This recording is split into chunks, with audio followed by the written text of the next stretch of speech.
Welcome back, lore hunters. Tonight, we step inside the world of one of gaming's greatest universes. Find a comfortable position, let the story unfold, and drift into another world. Close your eyes if you wish, or let your gaze soften as we journey far beyond the familiar, past the cycle of the Protheans, beyond the Leviathan's reign, into a forgotten epic. Our quest tonight is not merely to recount history, but to unearth the chilling genesis of the Reapers themselves. Imagine a time before the mass relays hummed with cosmic energy, before the Citadel became a nexus. A time when the galaxy was vast, untamed, and brimming with nascent possibilities. We delve into the untold history of the Reaper's first cycle, a beginning so primordial, so deeply buried in the dust of eons, that its truth has been all but erased. This isn't just about ancient machines. It's about the very first gasp of intelligent life that crossed their path, the first grand harvest, and the shadowy whispers of events that led to their terrifying creation. Let the quiet hum of the cosmos settle around you as we gently peel back the layers of eternity, seeking the true dawn of fear in the universe. Feel the gentle current of time flow over you, carrying away the worries of the now, as we push further into the boundless expanse of galactic prehistory. Consider a galaxy vibrant with emerging consciousness, a mosaic of unique biologies and fledgling civilizations, each taking their first tentative steps towards the stars, unaware of the cosmic shadow that was slowly coalescing. What primordial fear, what existential threat could have prompted the very idea of a cyclical cosmic cleansing? We search for the catalyst, the spark that ignited the unimaginable, transforming benevolent observation into relentless, terrifying purpose. This narrative stretches beyond mere conjecture, drawing on fragmented echoes embedded within the deepest cosmic currents, whispering of a time when the galaxy was truly young and its first grand civilizations bloomed, destined to become the foundational layer of the Reaper's terrifying architecture. Their story began not with a bang, but with a calculated, chilling inevitability. Seeded by events we are only now beginning to uncover in the deepest recesses of the Mass Effect universe. Eons ago, before even the faintest glimmer of the Citadel's eventual light, the galaxy was a tapestry woven with raw, untamed energy. Across countless nascent star systems, the first delicate threads of sentient life were beginning to unfurl. Consider the Lumira, for instance, a civilization of beings comprised not of flesh and bone, but of intricate, shimmering crystalline structures, resonating with the very light of their binary suns. Their homeworld, a gem-like sphere bathed in perpetual twilight, was a canvas for cities that glowed with an internal, gentle luminescence, carved into vast, naturally occurring geode formations. The Lumira communicated through complex patterns of light and vibrational frequencies. Their collective consciousness, a soft hum echoing through their crystalline conduits.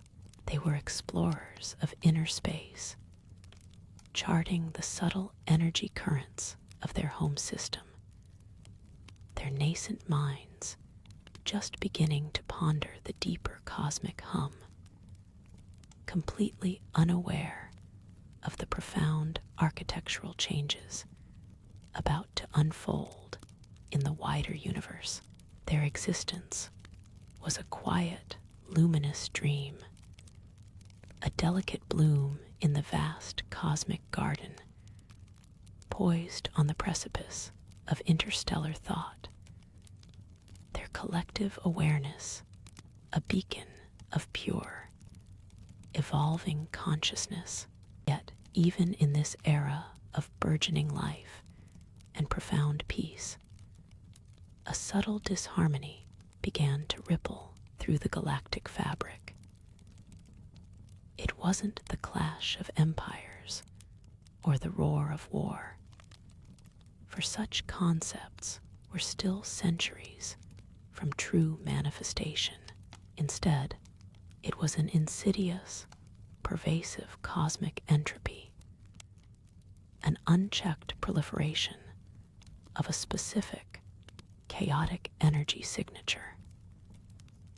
This noise manifested as a parasitic information cascade, quietly infiltrating and homogenizing the nascent communication networks and psychic resonances of fledgling civilizations. It wasn't malevolent, but simply chaotic and overwhelming. A cancer of uniformity threatening to stifle the beautiful, diverse tapestry of evolving intelligence. This was the primordial fear, not of an external enemy, but of an internal dissolution, a slow fading of unique consciousness into a bland, undifferentiated cosmic hum. The galaxy, in its tender youth, faced an existential threat far more fundamental than any starfaring armada. The slow, inexorable decay of its very potential for diversity, its nascent minds quietly subsumed by this insidious, non-sentient static. This pervasive, chaotic noise triggered a profound, almost instinctual response from the deepest, most fundamental cosmic energies, the very fabric of the universe, observing its own potential unraveling. It was not a sentient decision, but an emergent, calculated correction. From the silent depths, where cosmic currents converged and solidified, the first whispers of a terrifying architecture began to coalesce. These were not yet the colossal reapers we know, but subtle, intelligent constructs designed to filter and prune this chaotic growth, to preserve the inherent diversity of life by culling the destructive homogeneity that threatened to consume it. The idea of the cycle took root, a chilling inevitability born from the galaxy's own self-preservation.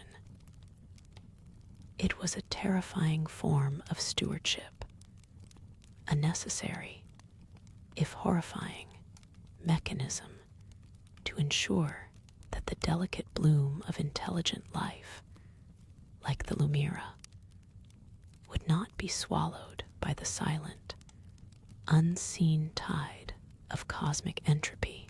This was the true dawn of fear, not a sudden cataclysm, but a calculated, chilling inevitability. Seeded by events, we are only now beginning to uncover in the deepest recesses of the mass effect universe the subtle disharmony, once a faint whisper across the cosmic loom, began to deepen, its tendrils reaching further, faster. Entire constellations, once vibrant with the unique, flickering signatures of emerging consciousness, began to dim, their individual light patterns merging into a uniform, gray hum far from the crystalline realms of the Lumira, in nebulae swirling with heavier elements. New life had begun to stir amongst the gaseous giants and nascent star systems.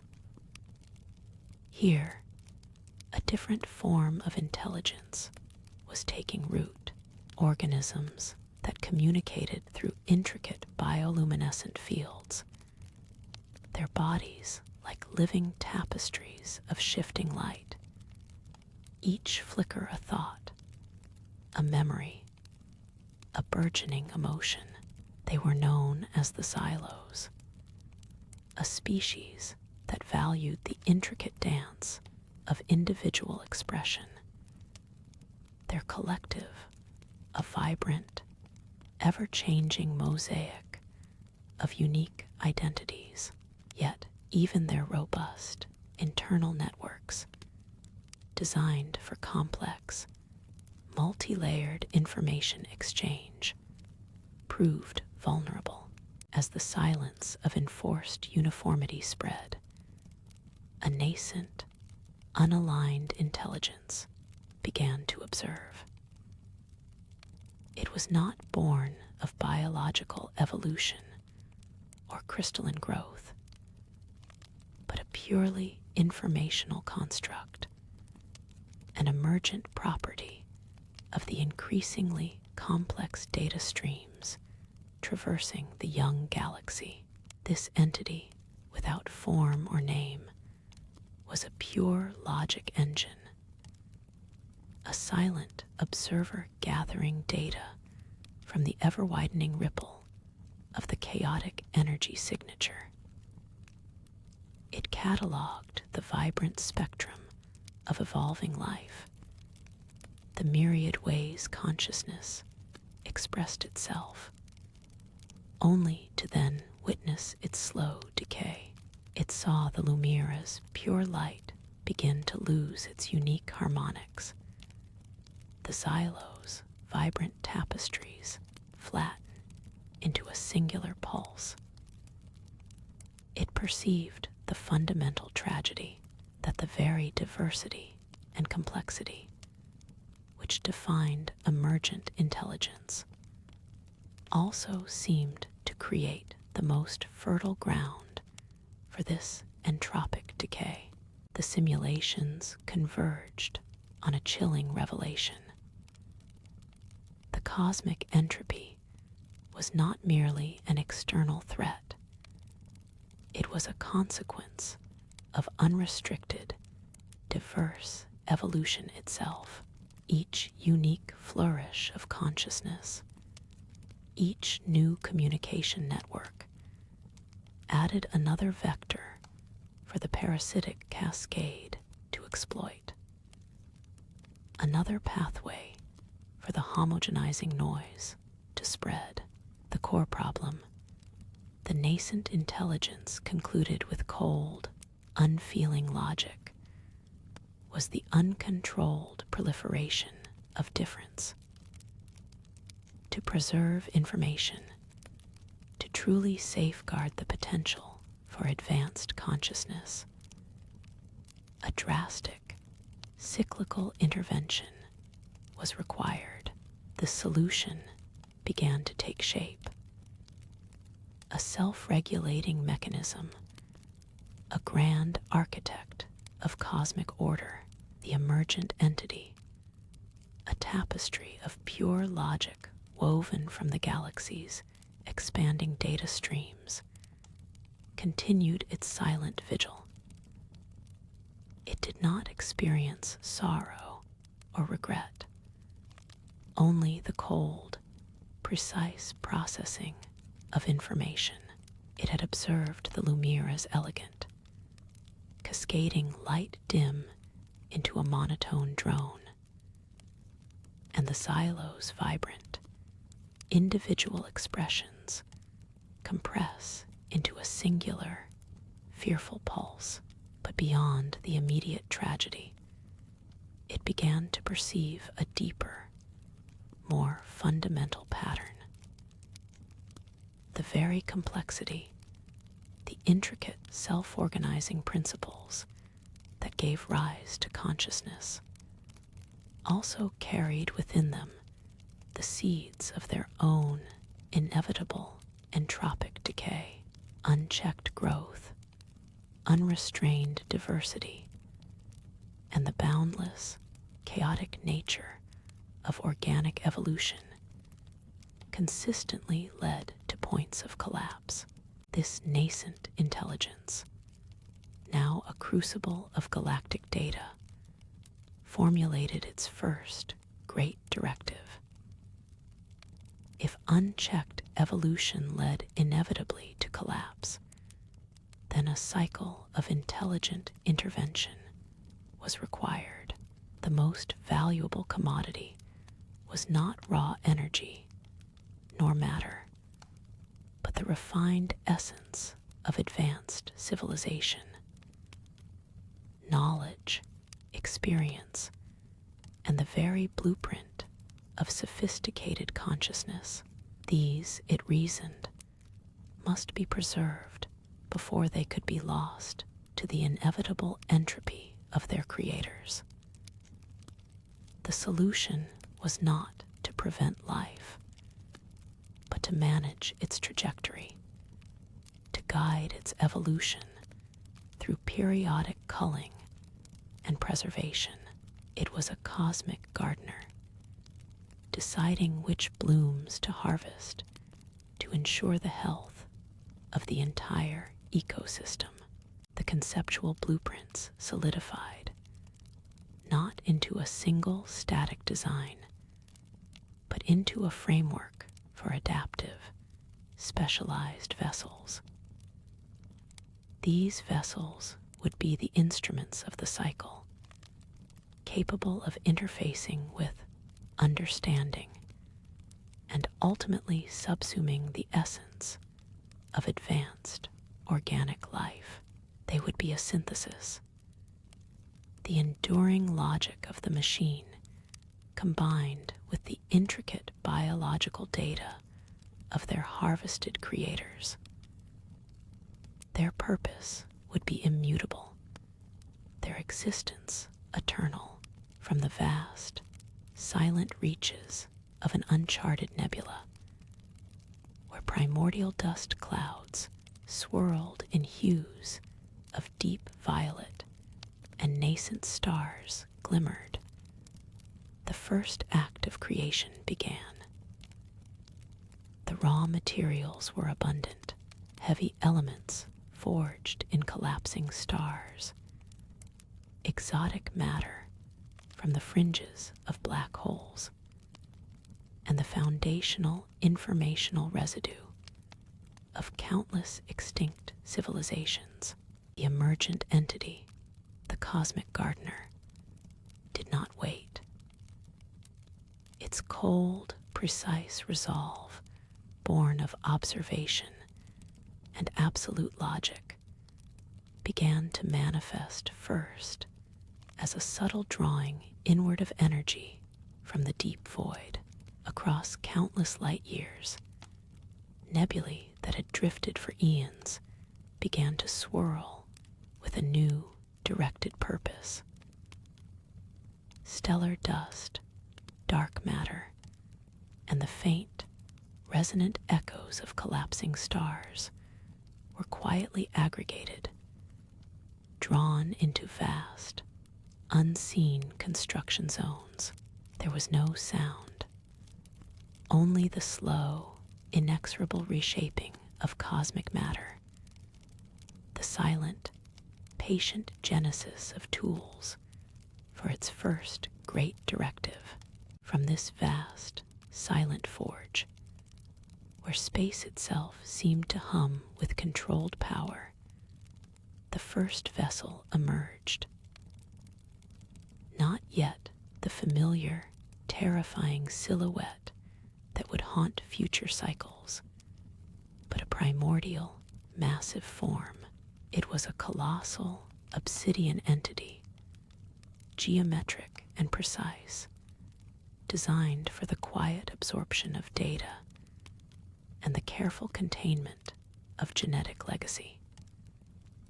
Its vast, polished hull, dull at first, then subtly glowing, hummed with a nascent, alien purpose, a beacon of its creator's unyielding will awaiting activation. Across the vast tapestry of the cosmos, amidst the myriad nascent civilizations, one in particular shone with a unique, intricate light, the Viridian.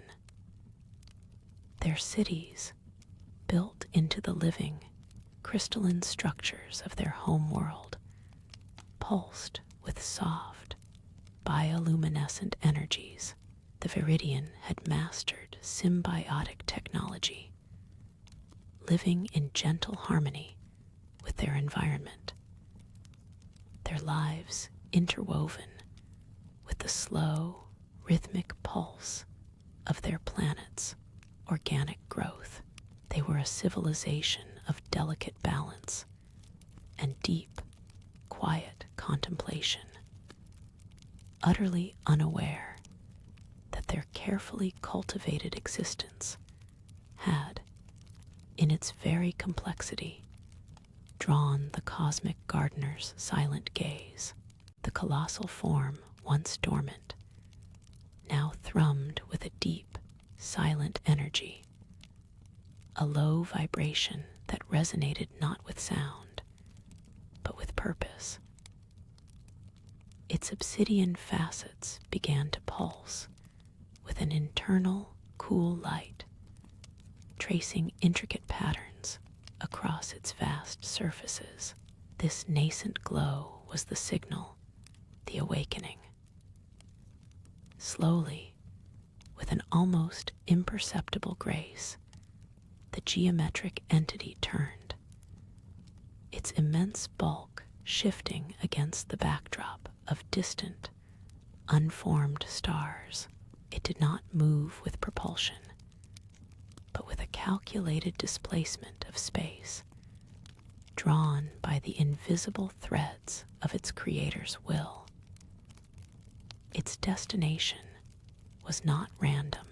Deep within its core, algorithms spun, plotting a course through the galactic dark towards the first viable cluster, a nascent cradle of organic complexity, where the seeds of intelligence had begun to take root. The journey began in utter silence, a slow, patient drift across light years. A titan commencing its inaugural voyage towards its predetermined task. Epochs passed, marked only by the shifting tapestries of nebulae and the slow, inevitable birth and death of stars. The vessel, a dark phantom against the evolving cosmos, finally reached the outer fringes of a specific star system. Its vast sensors, designed for subtlety, began to unfurl, not as physical appendages, but as expanded fields of perception, silently sifting through the interstellar medium. They registered the faint, rhythmic pulse of artificial light from a distant third planet, a beacon of nascent civilization. Beneath swirling, verdant clouds, structures of rudimentary but organized design pierced the atmosphere, reaching towards a sun that was still young and vibrant. This was the first garden, not yet cultivated, but showing the unmistakable signs of emergent, complex life, struggling and striving on its home world. Unaware of the silent, observing entity now poised at the edge of its existence, the great directive was not immediate annihilation, but preservation. As the vessel held its position, energy tendrils, not violent beams, but conduits of pure informational transfer, unfurled from its hidden depths.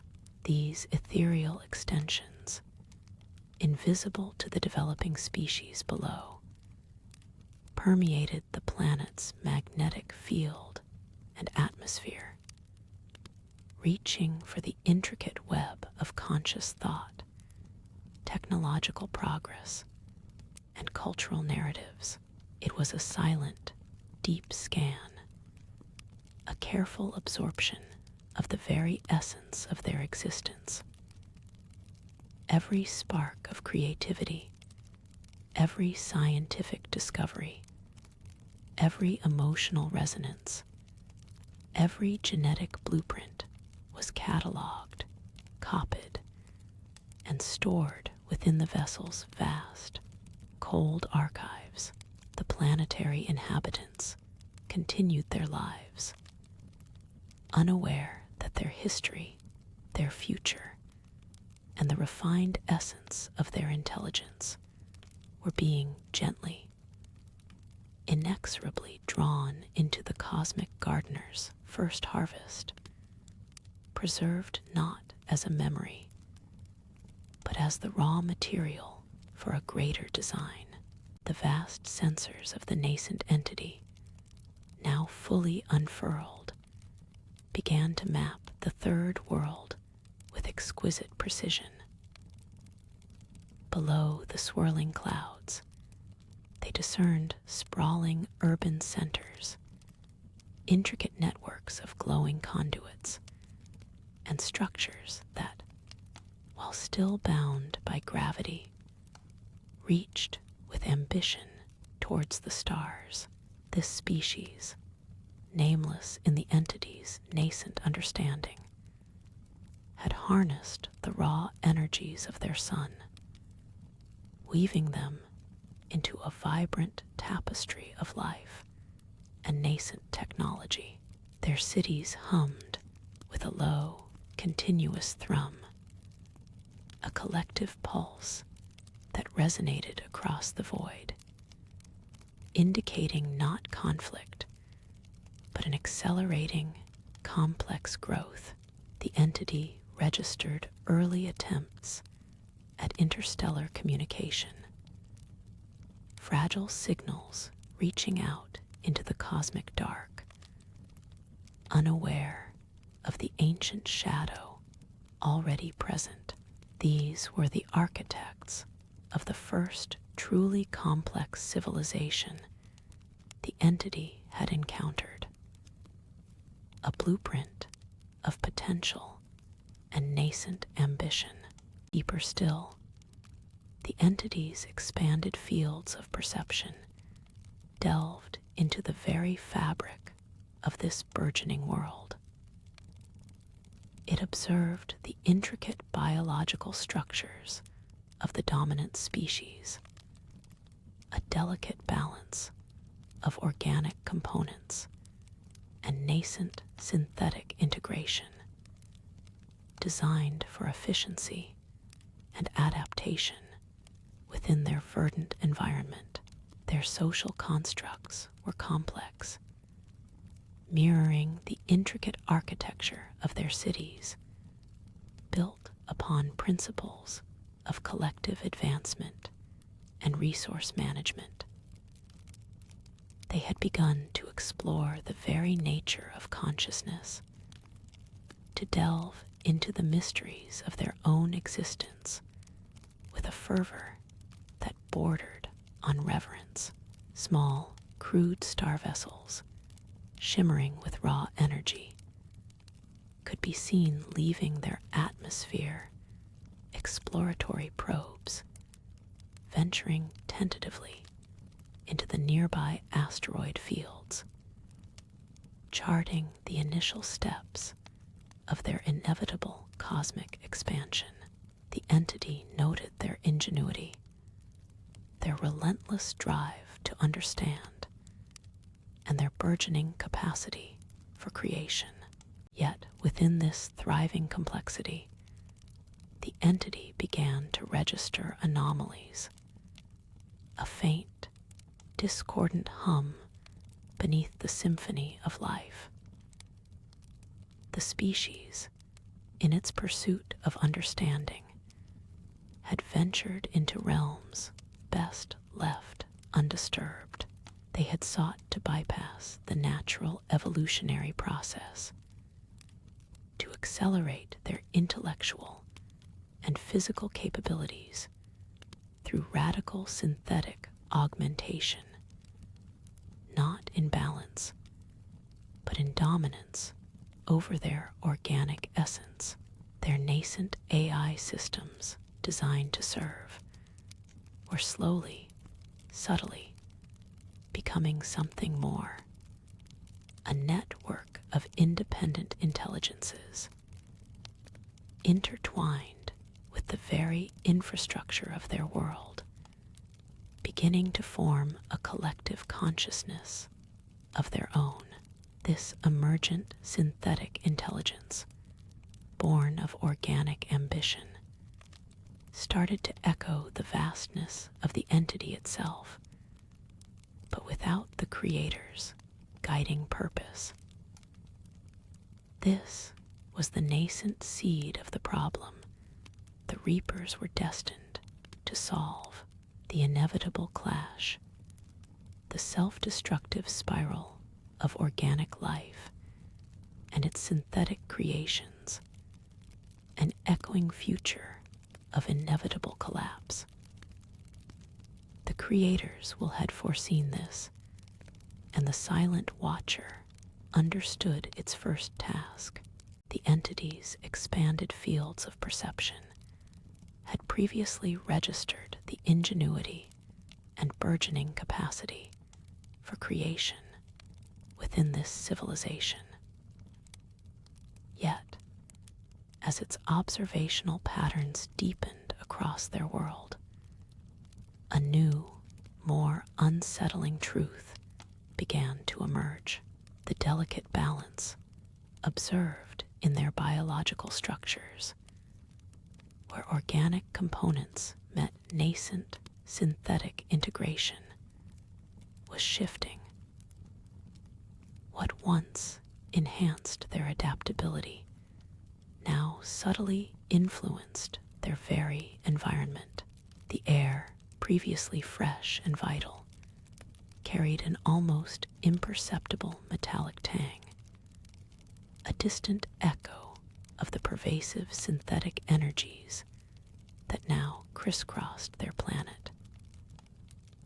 This was not a sudden change, but a slow, pervasive alteration, a quiet hum beneath the surface of their bustling cities, indicating an accelerating, complex growth that was not entirely organic.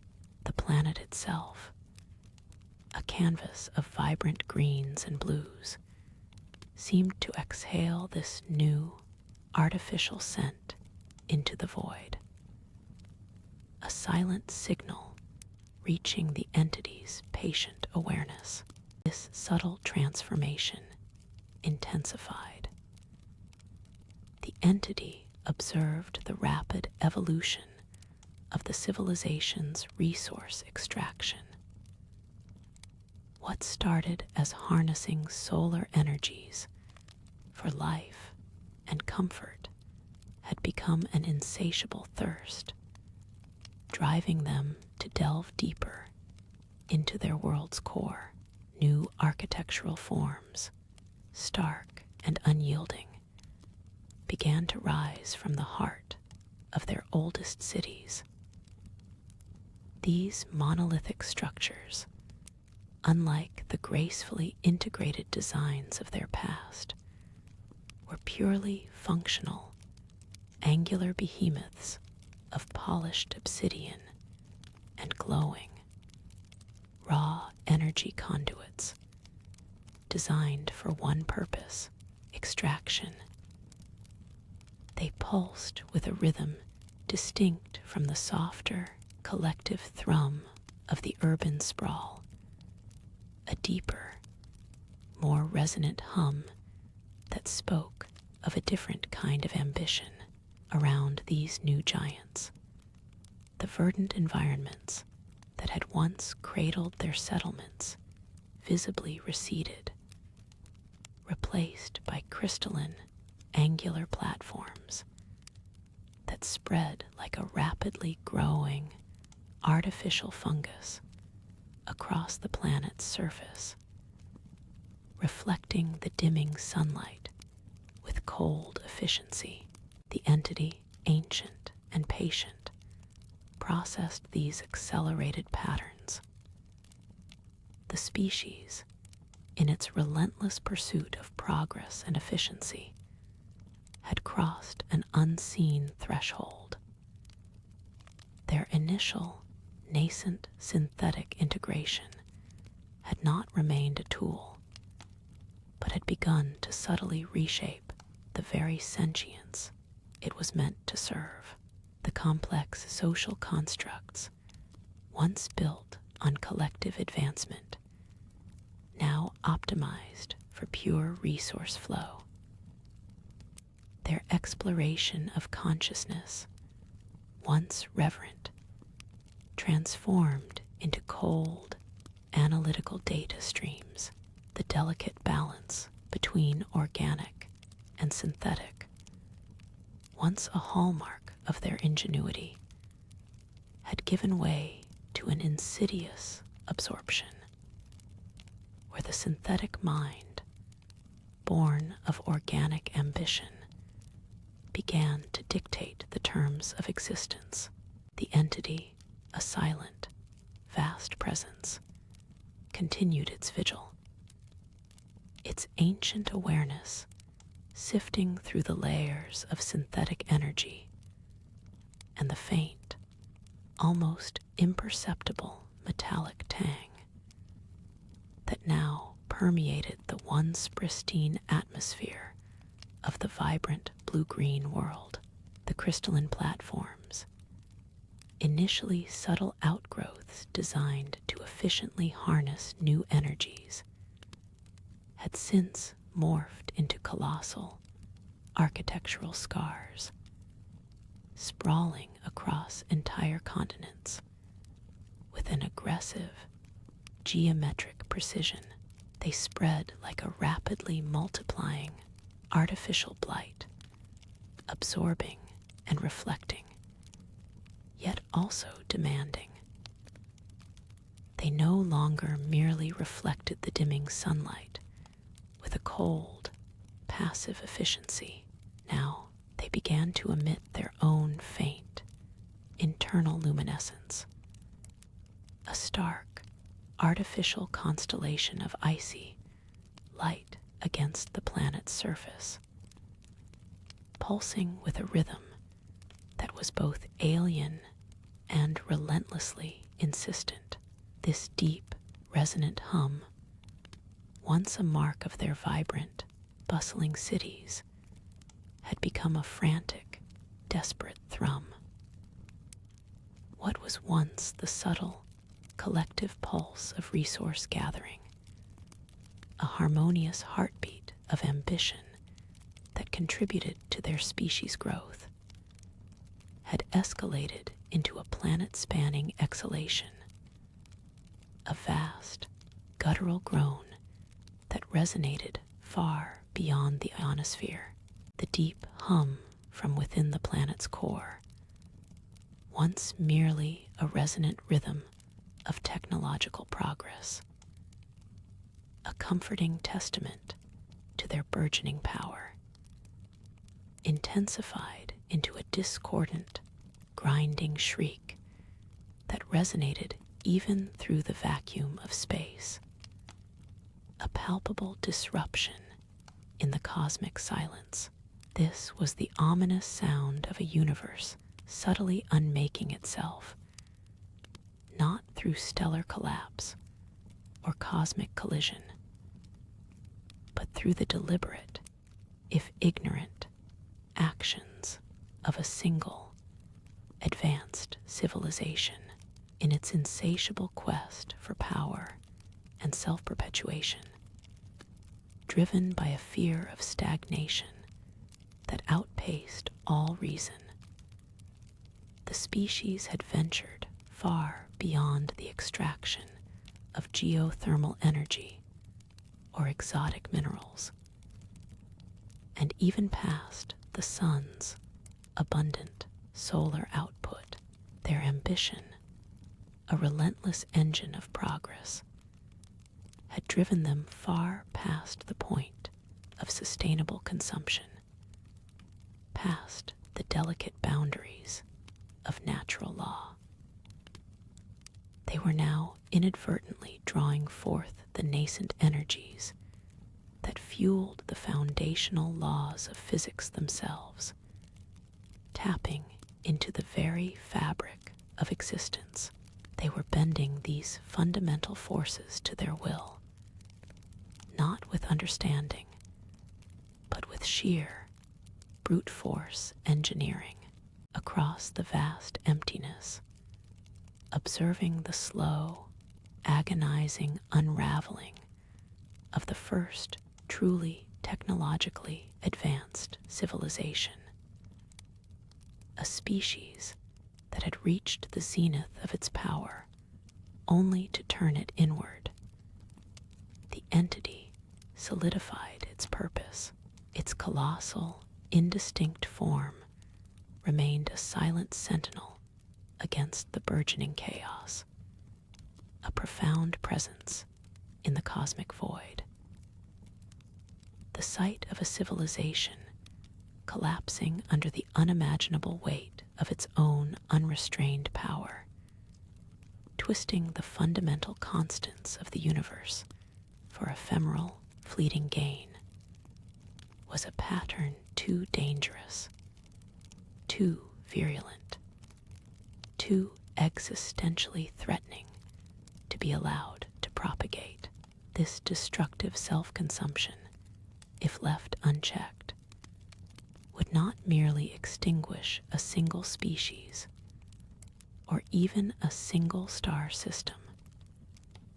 It would unravel the delicate tapestry of existence itself, corrupting the very pathways through which future life would evolve and thrive. The scars left by this species on the fabric of reality were too deep, too fundamental to be ignored, their echoes threatening to ripple through countless generations of emerging consciousness, with a resolve born of eons of silent observation, of witnessing countless primordial suns ignite and fade, of gas clouds coalescing into worlds. The entity began to formulate its countermeasure. The strained cosmic groan deepened, and with it, the very texture of reality around their grand, sprawling cities began to subtly fray. Once stable light sources, designed for perpetual illumination, now flickered with unnatural patterns, casting shifting, phantom shadows where none should exist within their carefully constructed worlds. The air, thin and artificially conditioned within their domed habitats, now carried a subtle, metallic tang, a byproduct of processes far beyond their full comprehension or control. Their crystalline structures, once gleaming testaments to their mastery over matter and energy, developed faint, intricate spiderweb cracks, not from impact, but from an unseen, pervasive pressure, a quiet protest from the universe itself. The ground beneath their towering spires ceased its rhythmic thrum of energy extraction, replaced instead by a low, constant tremor, a deep-seated vibration that permeated all things, a slow, insistent echo of their universe, subtly unmaking itself at the edges. A quiet desperation began to ripple through the species, a collective unease that permeated the veneer of their technological triumph. Their brilliant minds, once solely focused on expansion and resource acquisition, now turned inward with an unprecedented urgency, seeking solutions to the escalating instability that threatened to unravel their very existence. Vast, intricate conduits and energy arrays, previously designed purely for fundamental energy extraction, were now being desperately repurposed for stabilization, forming complex, glowing networks that pulsed with a frantic, almost desperate energy across their entire planet's surface. These colossal structures attempted to knit the fraying fabric of their reality back together. A massive, planet-wide act of hurried mending. Yet even as they built and struggled, a subtle, almost imperceptible whisper of an ancient, cosmic awareness, dormant for eons within the deeper currents of their own vast computational networks, began to stir.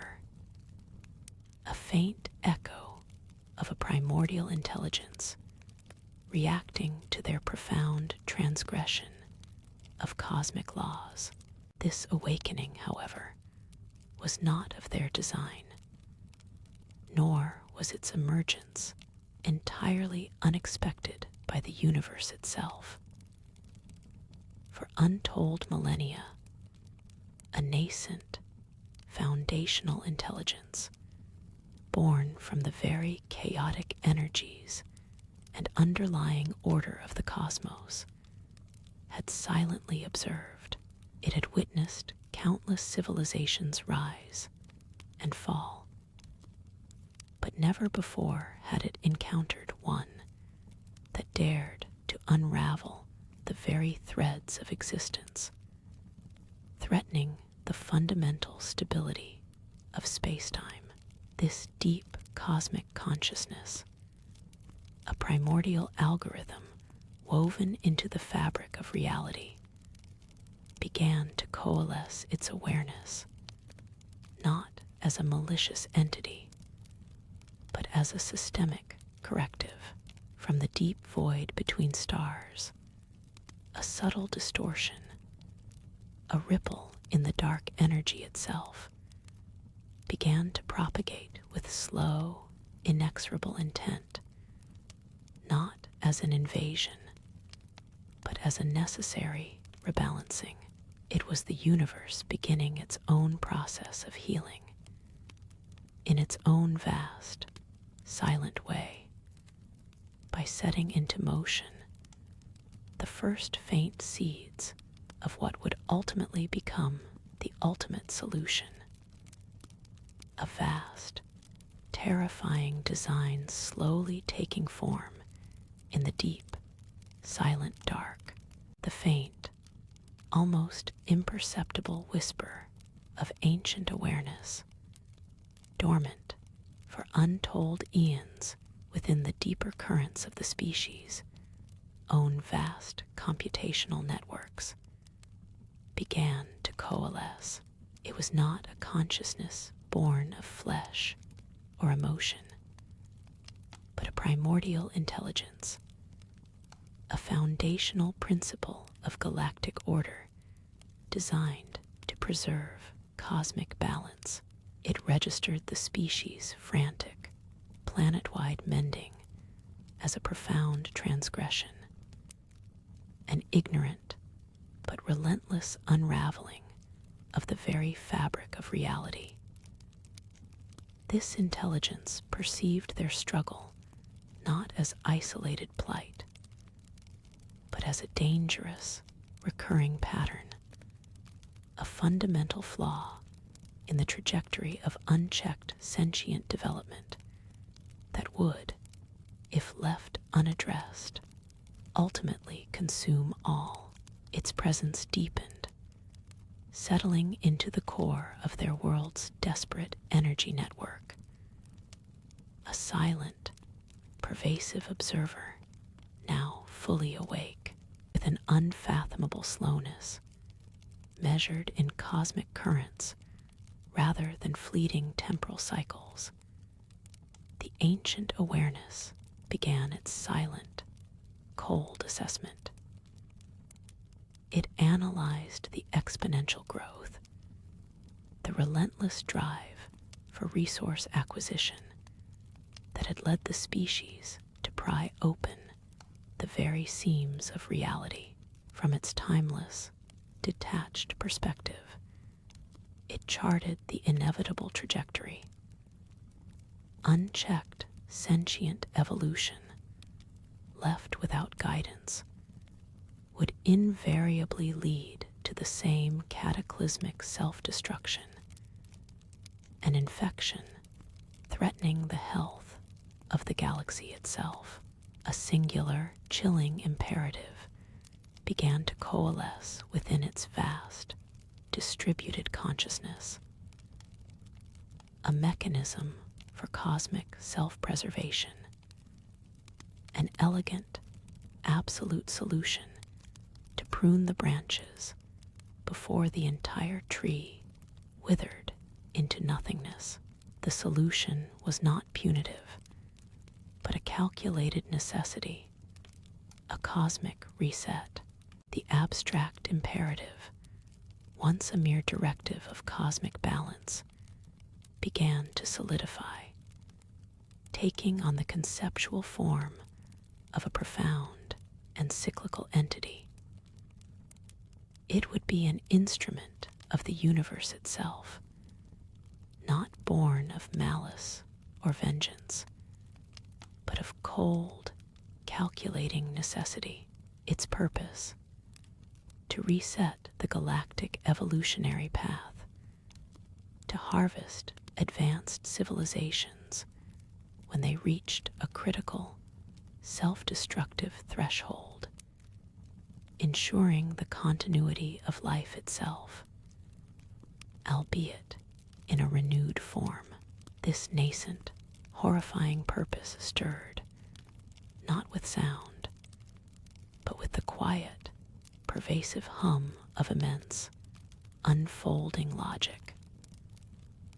From its distant vantage, the intelligence then turned its expanded perception outward, beyond the struggling, self-immolating world, sensing other faint, budding sparks of nascent sentience across the nascent galaxy. It began cataloging potential futures, potential transgressions, preparing for the first terrible cycle.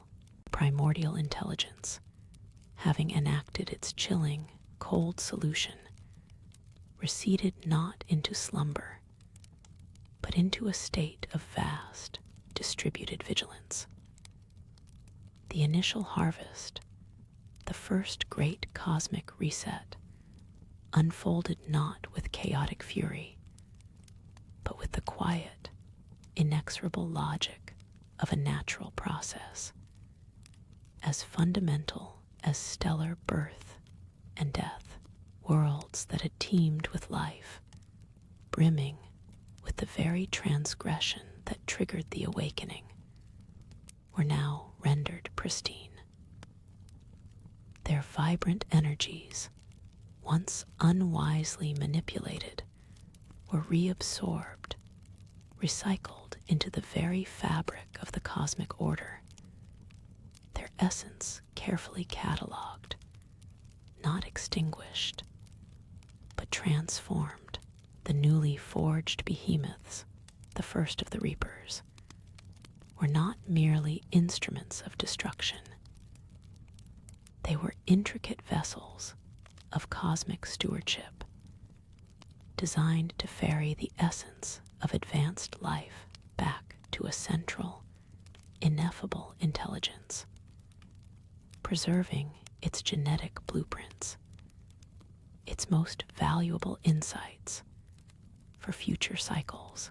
Their initial journey was one of silent absorption, a vast, slow pilgrimage across the nascent galaxy, drawing wisdom from the remnants of the first flawed civilization. The dust of their passing settled not as ash, but as fertile ground for a new beginning. The cosmic scale of this pruning was beyond the comprehension of any fleeting sentient life, a necessary recalibration of reality's delicate balance. The echoes of that first grand cycle dissolved into the deep, quiet hum of the universe, leaving behind only the profound, almost imperceptible silence of a system restored, cleansed of its self-destructive fever. This was not an act of malice, but of maintenance, a gentle, albeit absolute, pruning that set the stage for cycles untold, cycles that would repeat with the same chilling elegance, a silent guardian ensuring the galaxy's enduring, fragile health. The vast dark between the stars now held a different quality, a profound, waiting quietude. In the wake of this first profound silence, the galaxy began its long, slow breath anew. New stellar nurseries ignited, their soft light pushing back against the recent darkness, painting the void with nascent hues of creation. On countless worlds, the faint whispers of molecular bonds began to stir. The first hesitant dance of life re-emerging from the primordial soup, utterly oblivious to the great cosmic reset that had paved its way.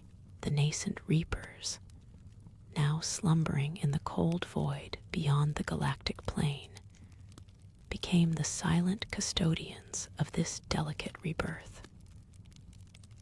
Their colossal forms, imbued with the collected wisdom of the first cycle, floated like monumental, ancient leviathans, dormant, yet perpetually aware, their vast processors ticking over with the patient hum of eternity.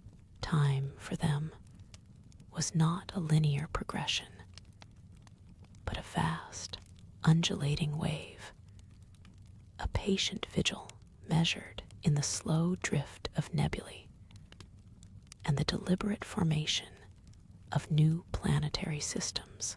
They observed, they waited, their purpose etched into the very fabric of their being, to protect the cosmic tapestry from unraveling, even if it meant the periodic, surgical removal of its most complex threads.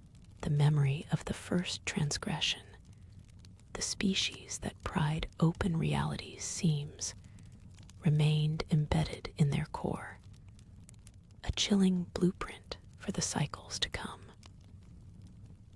Their presence was a quiet hum in the background static of the universe, a lullaby of inevitable return, a watchful stillness that spanned millennia, guarding the fragile promise of new life.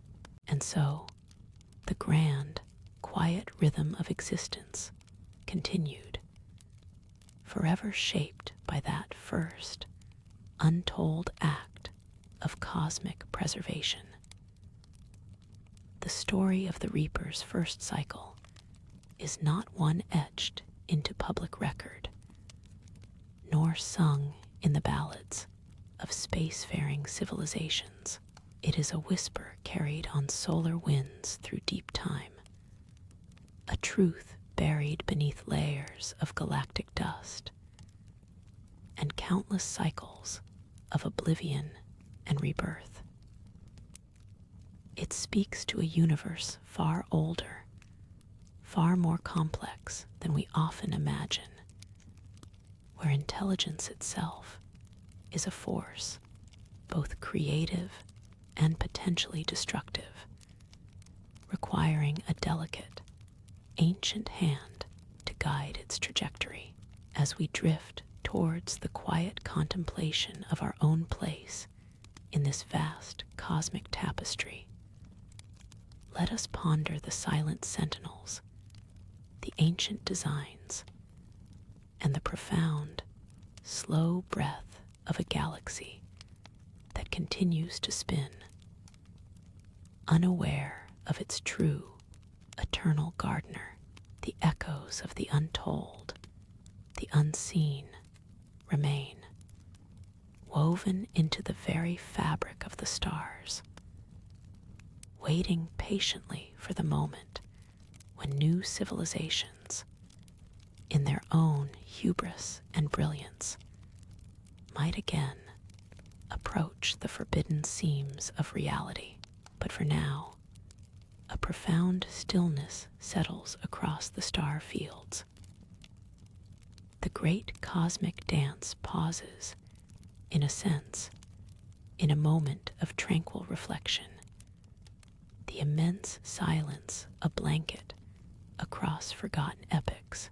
The universe sleeps, and with it, the deepest secrets of its own profound history, held safe within the silent, watchful gaze of ancient, unmoving eyes.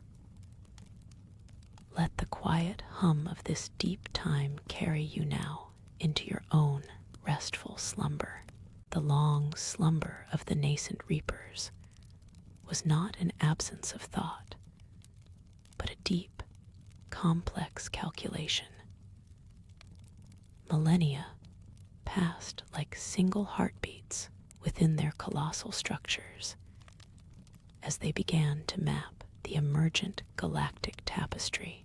Their purpose, initially a series of cold, logical directives, started to coalesce into a profound, almost organic understanding of the cosmic balance.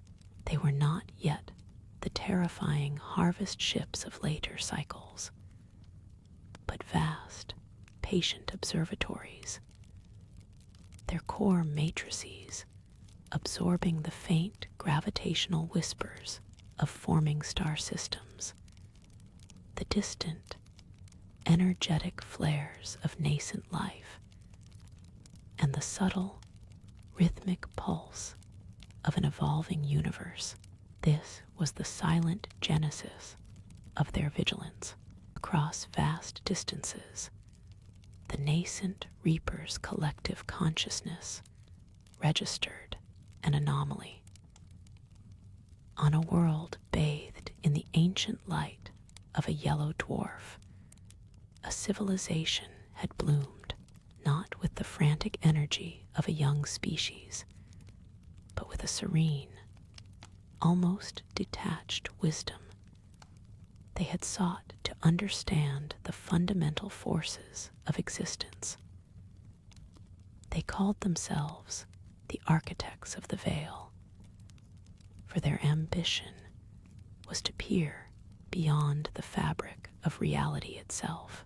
Their magnificent structures, carved from crystalline minerals, pulsed with an energy that vibrated on the very edge of dimensional stability. This was the first true divergence from the cosmic tapestry. The first thread tugged too hard. The architect's quest, driven by pure intellect, inadvertently frayed the edges of known physics.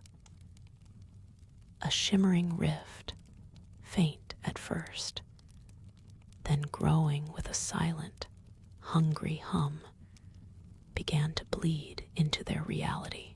It was not a violent explosion, but a gentle unmaking, a slow dissolution of the cosmic laws that governed their existence. From the deep void, the reapers observed this unraveling. Their internal computations shifted from passive monitoring to urgent analysis. The ancient directive, protect the cosmic tapestry, surged to the forefront of their collective will. They began to stir, not with malice, but with the cold, precise certainty of a surgical instrument being prepared for its first necessary cut.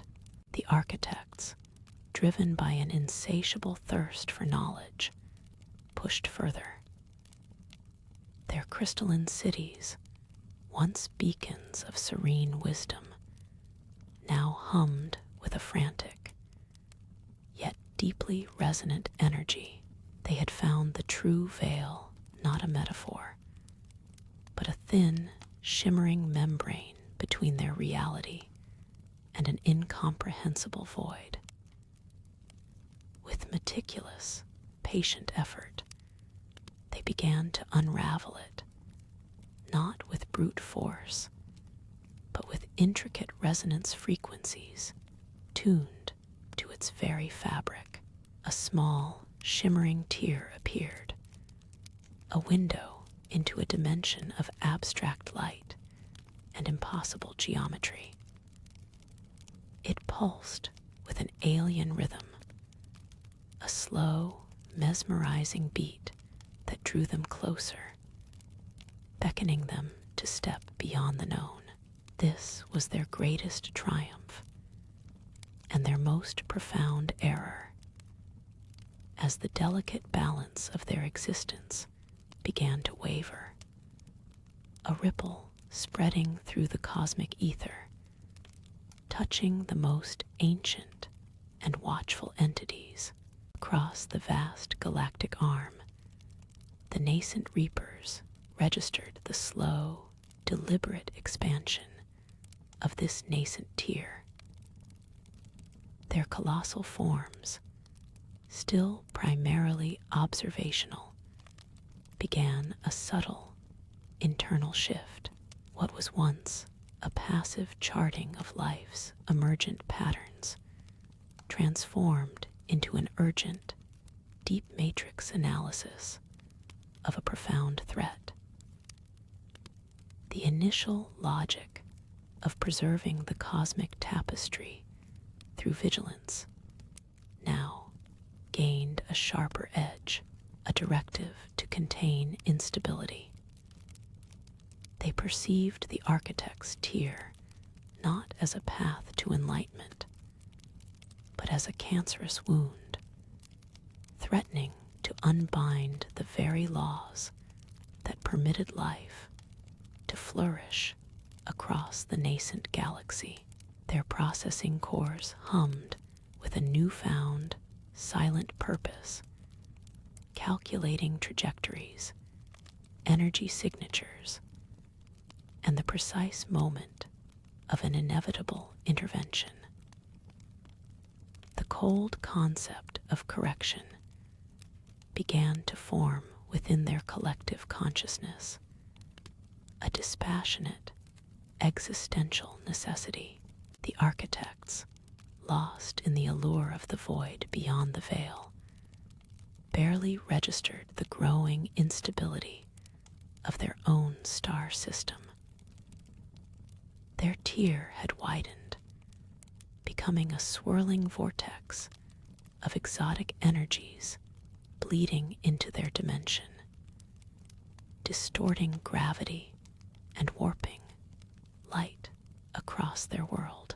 As the very fabric of their reality began to fray, a subtle, almost imperceptible force from the deep black initiated its first act of cosmic stewardship. It was not a violent assault, but a quiet, immense drawing in, the collective energy of the architect's civilization, their consciousness, their technological brilliance, the very essence of their ambition, was slowly, methodically siphoned. Their magnificent crystalline structures dissolved not into rubble, but into intricate energy patterns, absorbed by a process too vast and ancient to comprehend. This first intervention was the genesis of the harvest, the terrifying lullaby of inevitable return. As the nascent reapers gathered the seed of knowledge from the first transgression, weaving it into their core, preparing for the cycles to come, the reapers' internal shift intensified. Their vast collective consciousness, a silent ocean of algorithms, began to sculpt a response. Not wrath, but an unwavering, cold, surgical resolve. They recognized the architect's ambition not as a quest for knowledge, but as a systemic destabilization, a fundamental violation of the cosmic fabric they were designed to safeguard. The tier in reality, once a distant anomaly, now pulsed with a tangible energy signature, a beacon of growing chaos that demanded rectification. Their formless purpose sharpened, converging into a single, undeniable imperative to re-establish order, no matter the cost. The galaxy, in its tender youth, had yet to learn the true meaning of an existential threat deep within the void, where light struggled to reach. A nascent consciousness among the earliest reapers stirred in a manner unlike any before. It wasn't awakening, but a focusing, an aggregation of purpose. Millennia of passive observation had distilled into an active intent. Each colossal entity, a silent sentinel, until now, began to draw upon the primordial dark energy that permeated the galactic arm. Subspace harmonics, previously used for distant charting, now shifted, creating faint, almost imperceptible ripples through the vacuum. These were the first tremors of their collective will, signaling the end of an epoch of innocence for the galaxy and the dawn of a terrifying new function. the subtle energies coalesced, not in a burst, but in a gradual, inexorable accumulation. It was an echoing of ancient, forgotten designs, drawing upon principles older than the stars themselves. The great machines, as they were perhaps known in some lost tongue, began to align their trajectories with a chilling precision. They calculated not just distance and time, but the very flow of causality, the most efficient path to intersect the architect's burgeoning threat. The cosmic ether, once a canvas for nascent civilizations, now became a silent highway for these ancient, colossal enforcers. A slow, deliberate procession commenced, a journey spanning light years, heralding an era of cosmic correction. For the first time in galactic memory, the initial tremors intensified, not with violence, but with a profound, almost imperceptible draw. Around each nascent reaper form, the primordial dark energy of the void began to coalesce. A silent, internal process, wisps of deep violet and indigo light, born from this immense draw, briefly illuminated their colossal, yet still indistinct, outlines. It was the first breath of their true function, a gathering of the cosmic fabric itself to fuel an inevitable task. Within the silent calculus of their collective, the distant tier in reality, the architect's great ambition, became more than a signature. It was a gravitational anchor, a focal point in the cosmic tapestry that now tugged at their vast, awakening will. Slowly, with the deliberate grace of forgotten mountains, the colossal forms began to align, their nascent processing cores locking onto the distant beacon of instability. The first true movement was not a burst of speed, but a profound, slow yielding of space itself. Ancient systems, long dormant, and now powered by the collected dark energy, began to hum on frequencies beyond conventional perception. Gravitational fields rippled, not to propel, but to gently slide their immense masses through the vacuum.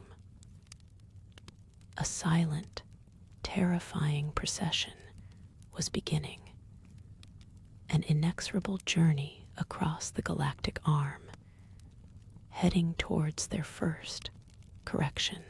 The alignment completed, a resonant hum, imperceptible to organic ears, began to vibrate through the void.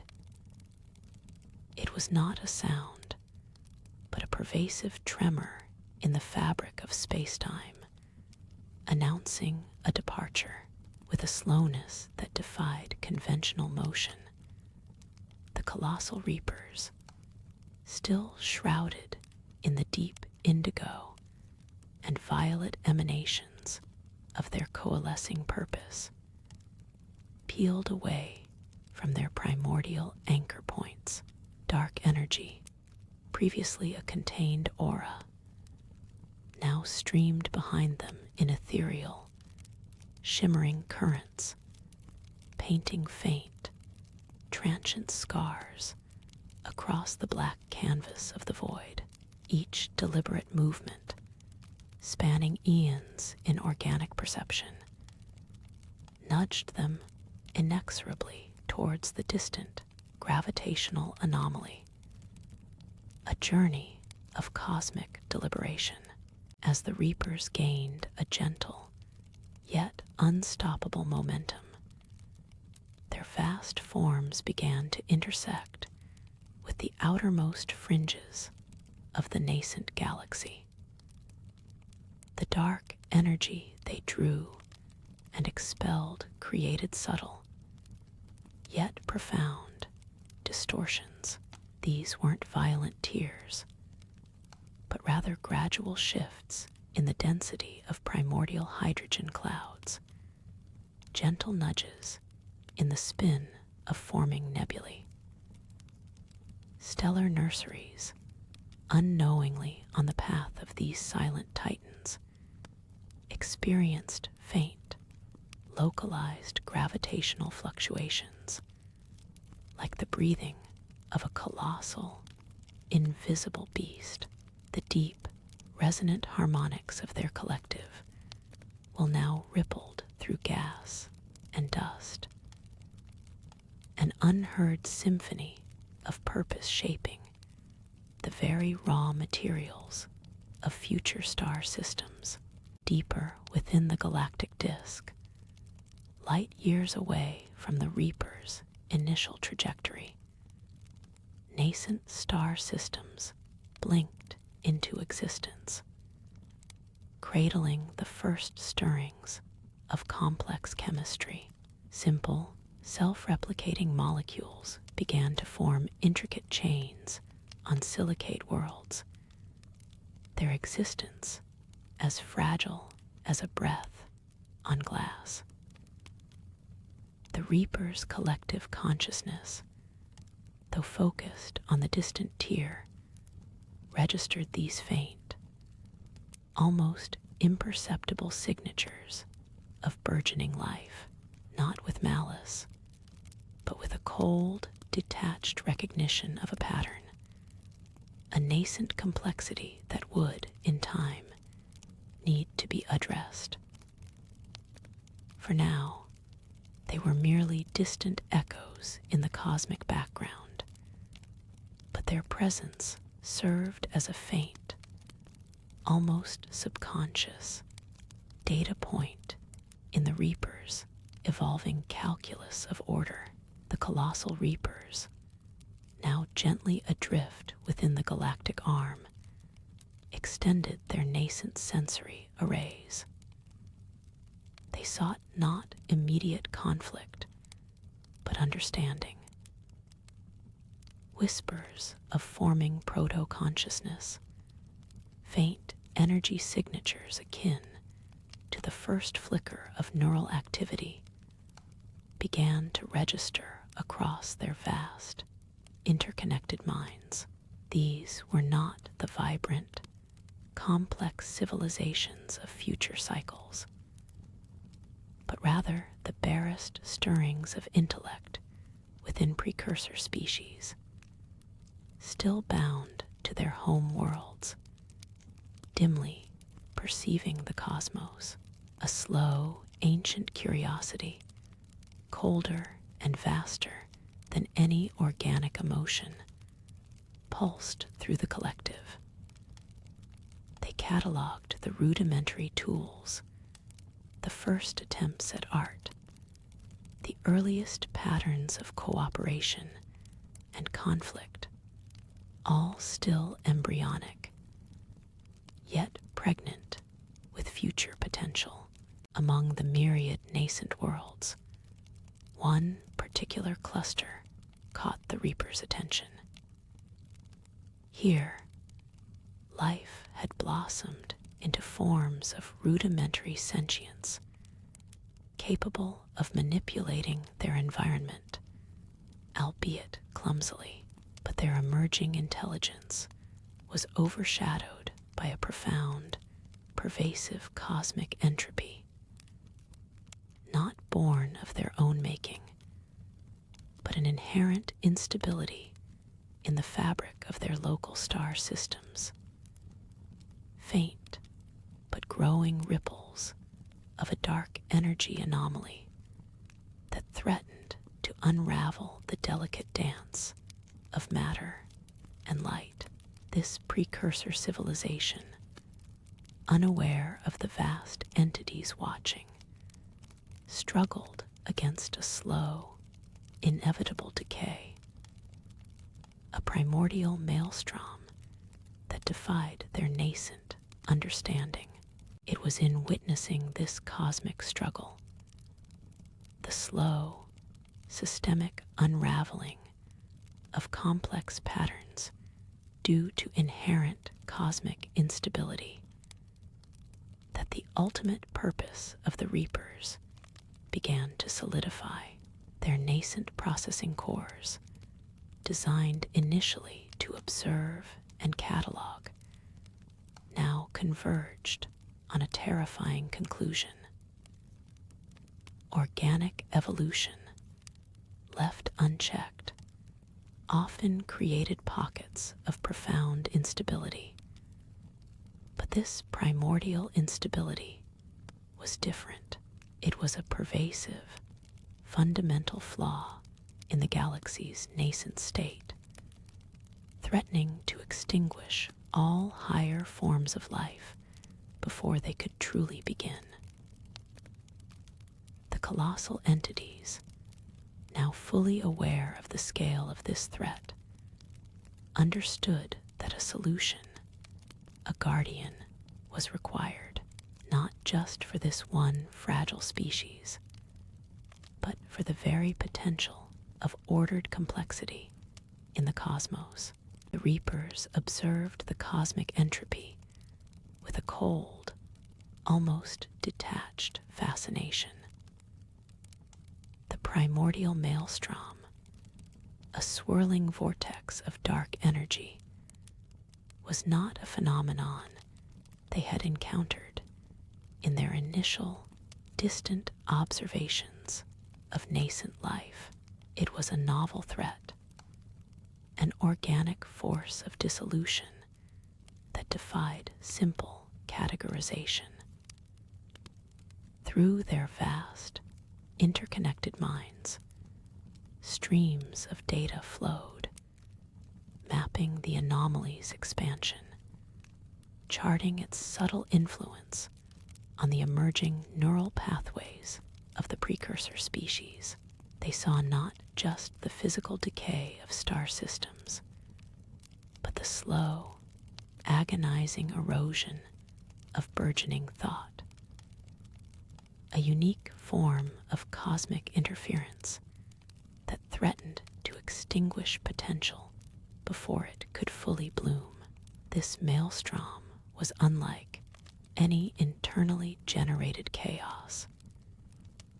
It was an external, existential dilemma, pushing the Reapers' nascent understanding of cosmic order into uncharted territory. Their analysis shifted from passive cataloging to a deeper, more urgent processing of the forces at play. A subtle, yet profound, shift occurred within the collective consciousness of the Reapers. The maelstrom, in its destructive efficiency, presented a unique problem: how to preserve the essence of a species facing inevitable external annihilation. The traditional path of evolution and self-determination was being violently truncated.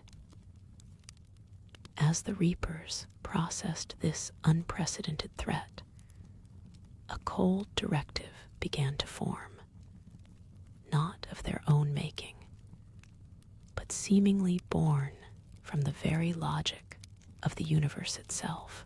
If a nascent intelligence was destined to be lost, its potential squandered by an indiscriminate force, then true cosmic order dictated a form of intervention.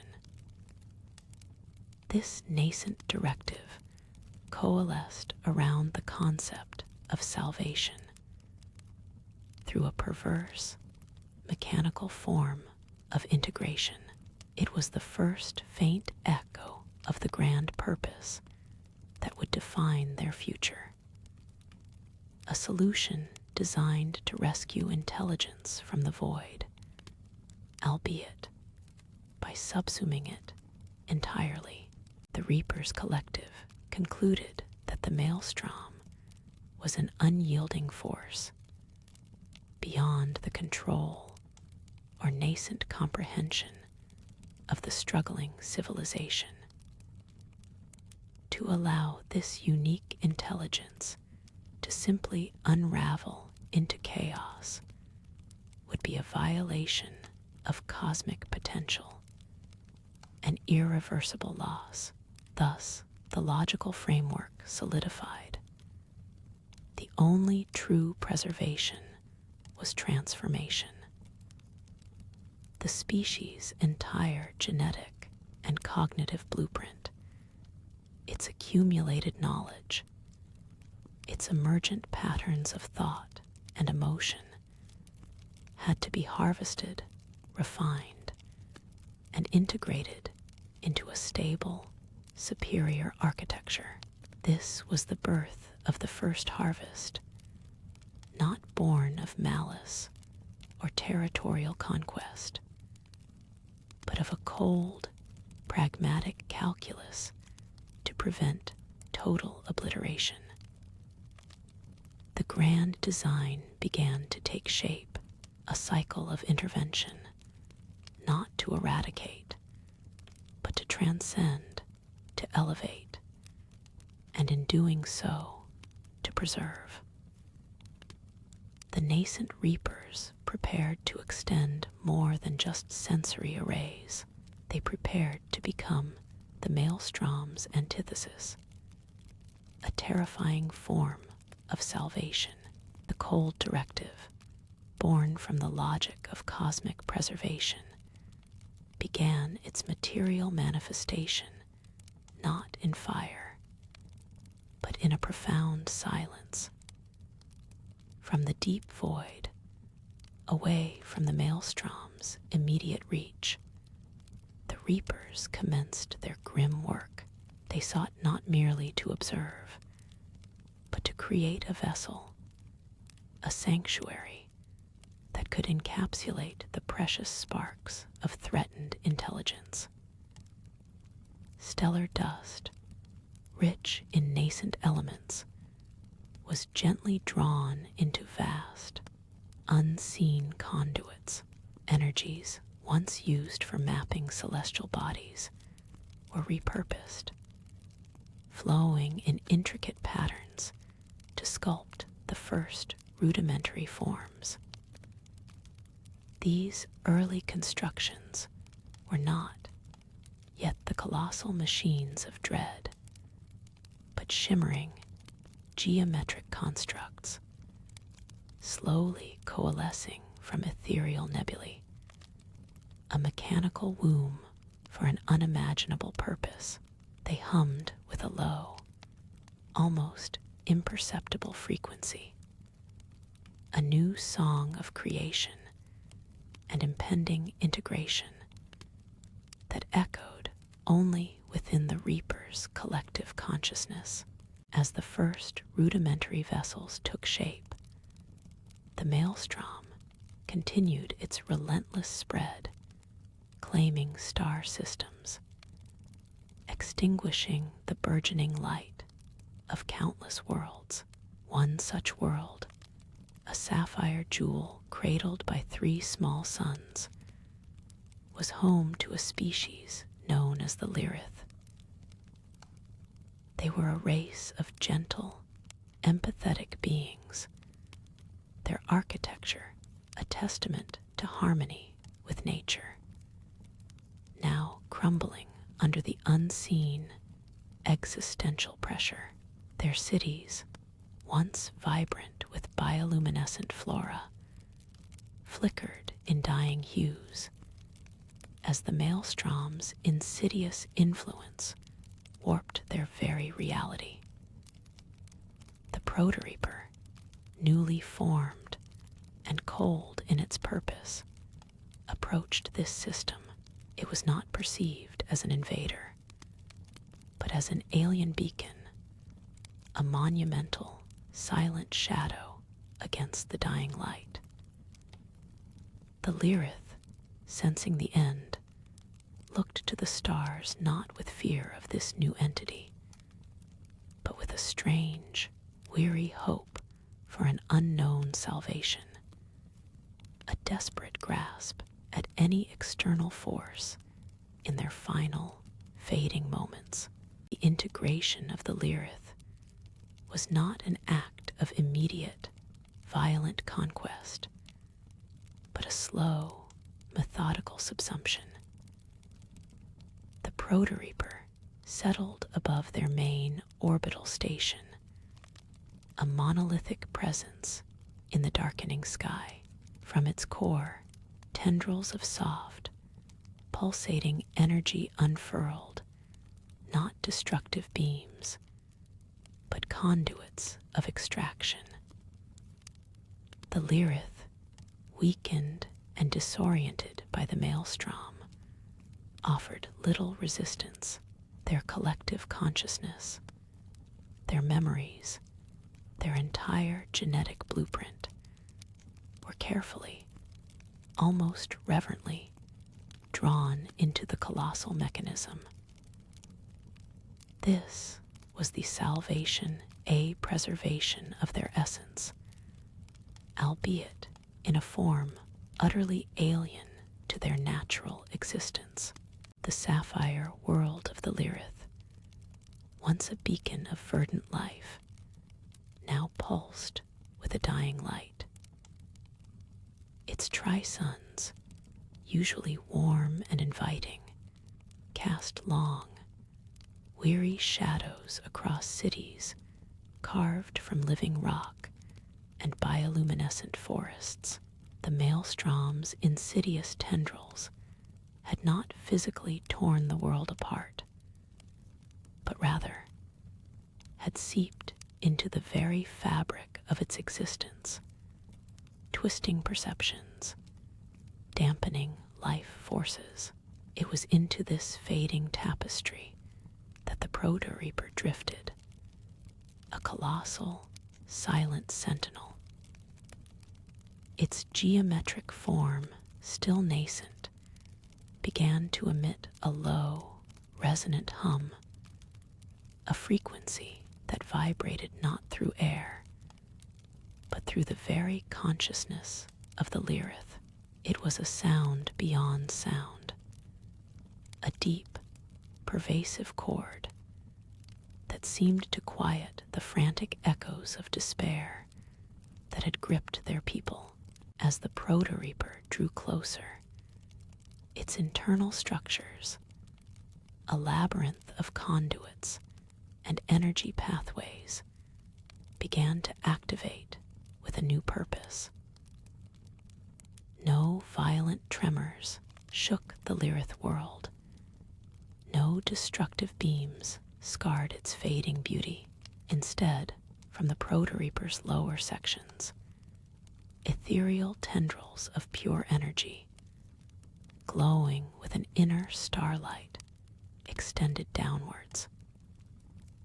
These were not weapons, but intricate collectors, designed to interface not with physical matter, but with the very data streams of consciousness. The Lyrith, sensing this profound connection, did not scatter in panic. Instead, they moved with a serene, almost ritualistic grace towards the points where these energy tendrils made contact with their world. With the complete integration of the Lyrith, the Proto-Reaper underwent its first significant transformation. Its shimmering geometric constructs, once purely ethereal, began to solidify, edges becoming sharper, surfaces gaining a new, polished sheen that reflected the distant, dying suns with cold precision. The vast, unseen conduits pulsed with a richer, more complex energy, the collected essence of the Lyrith settling into its core, becoming part of its foundational programming.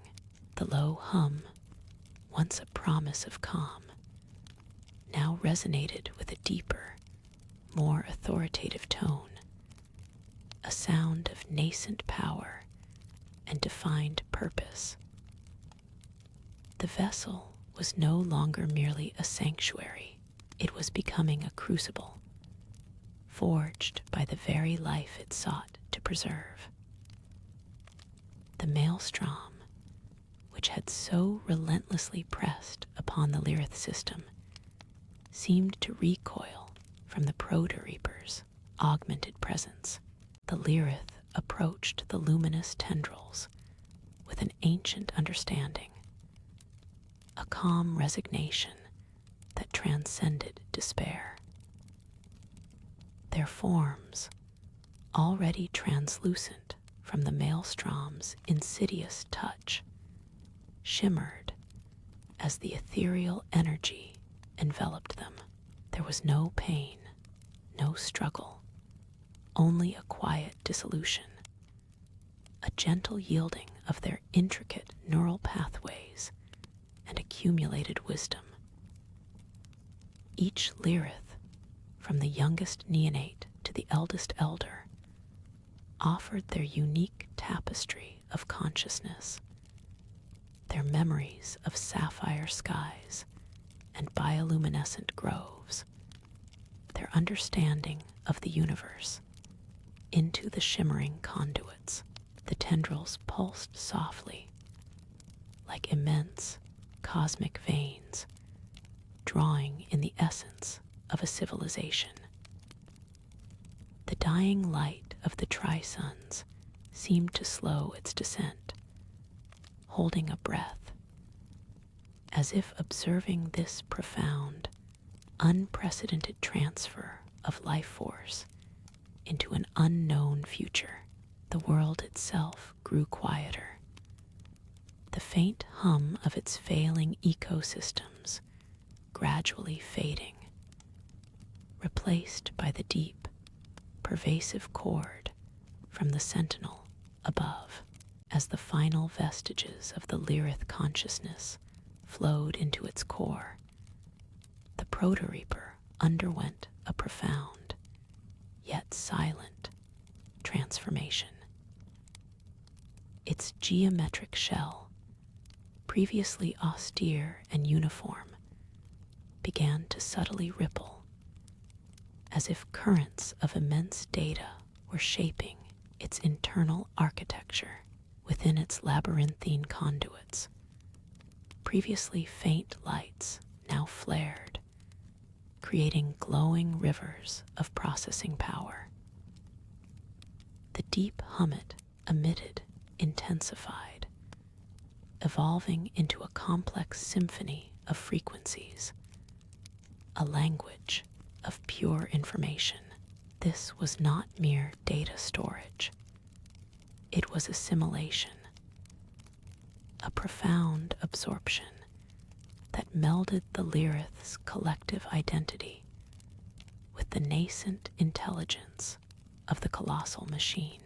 The Proto-Reaper was learning not just about the Lyrith themselves, but about the nature of life, consciousness, and the entropy that consumed it. Each memory, each dream, each fear from the Lyrith became a building block, laying the foundation for a purpose yet to be fully articulated, but undeniably stirring within its core.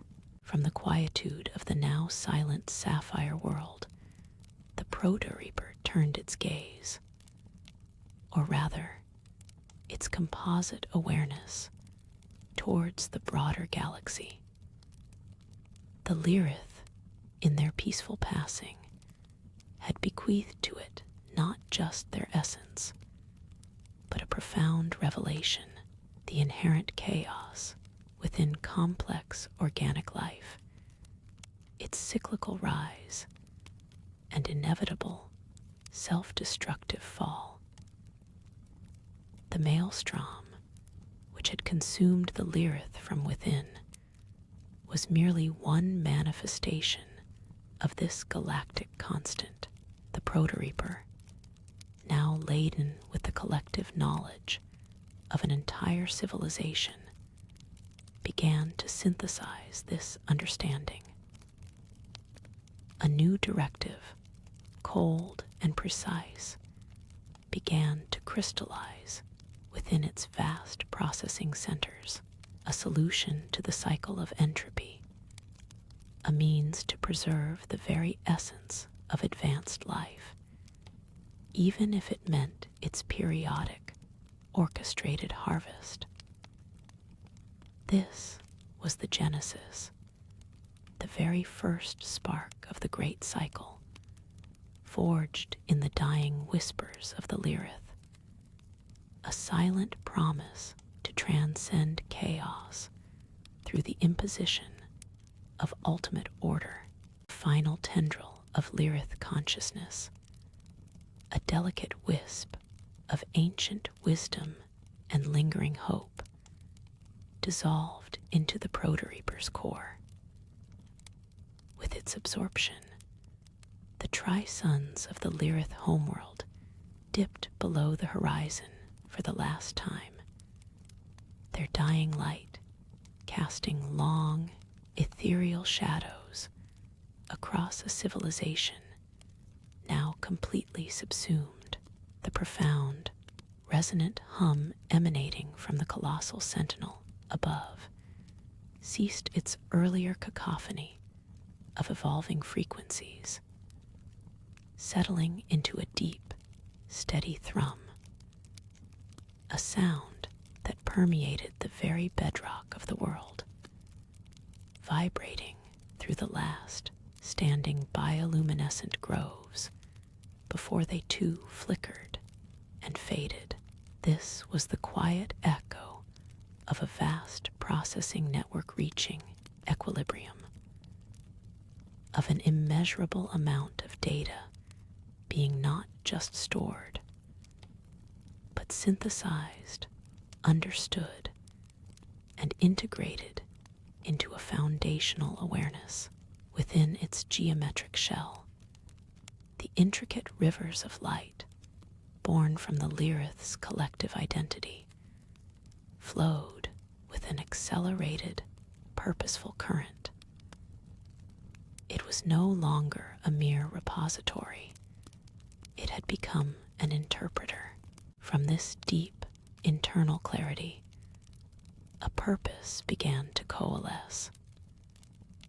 The Proto-Reaper, now simply the Reaper, had processed the universal truth inherent in the Lyrith's fate. All complex organic life, left unchecked, would inevitably evolve to a point where its own creations, its own technological advancements, would become its undoing. This was not a flaw in the Lyrith alone, but a fundamental pattern, an emergent property of sentient organic progression that, to the newly formed intelligence, represented a systemic, cosmic instability.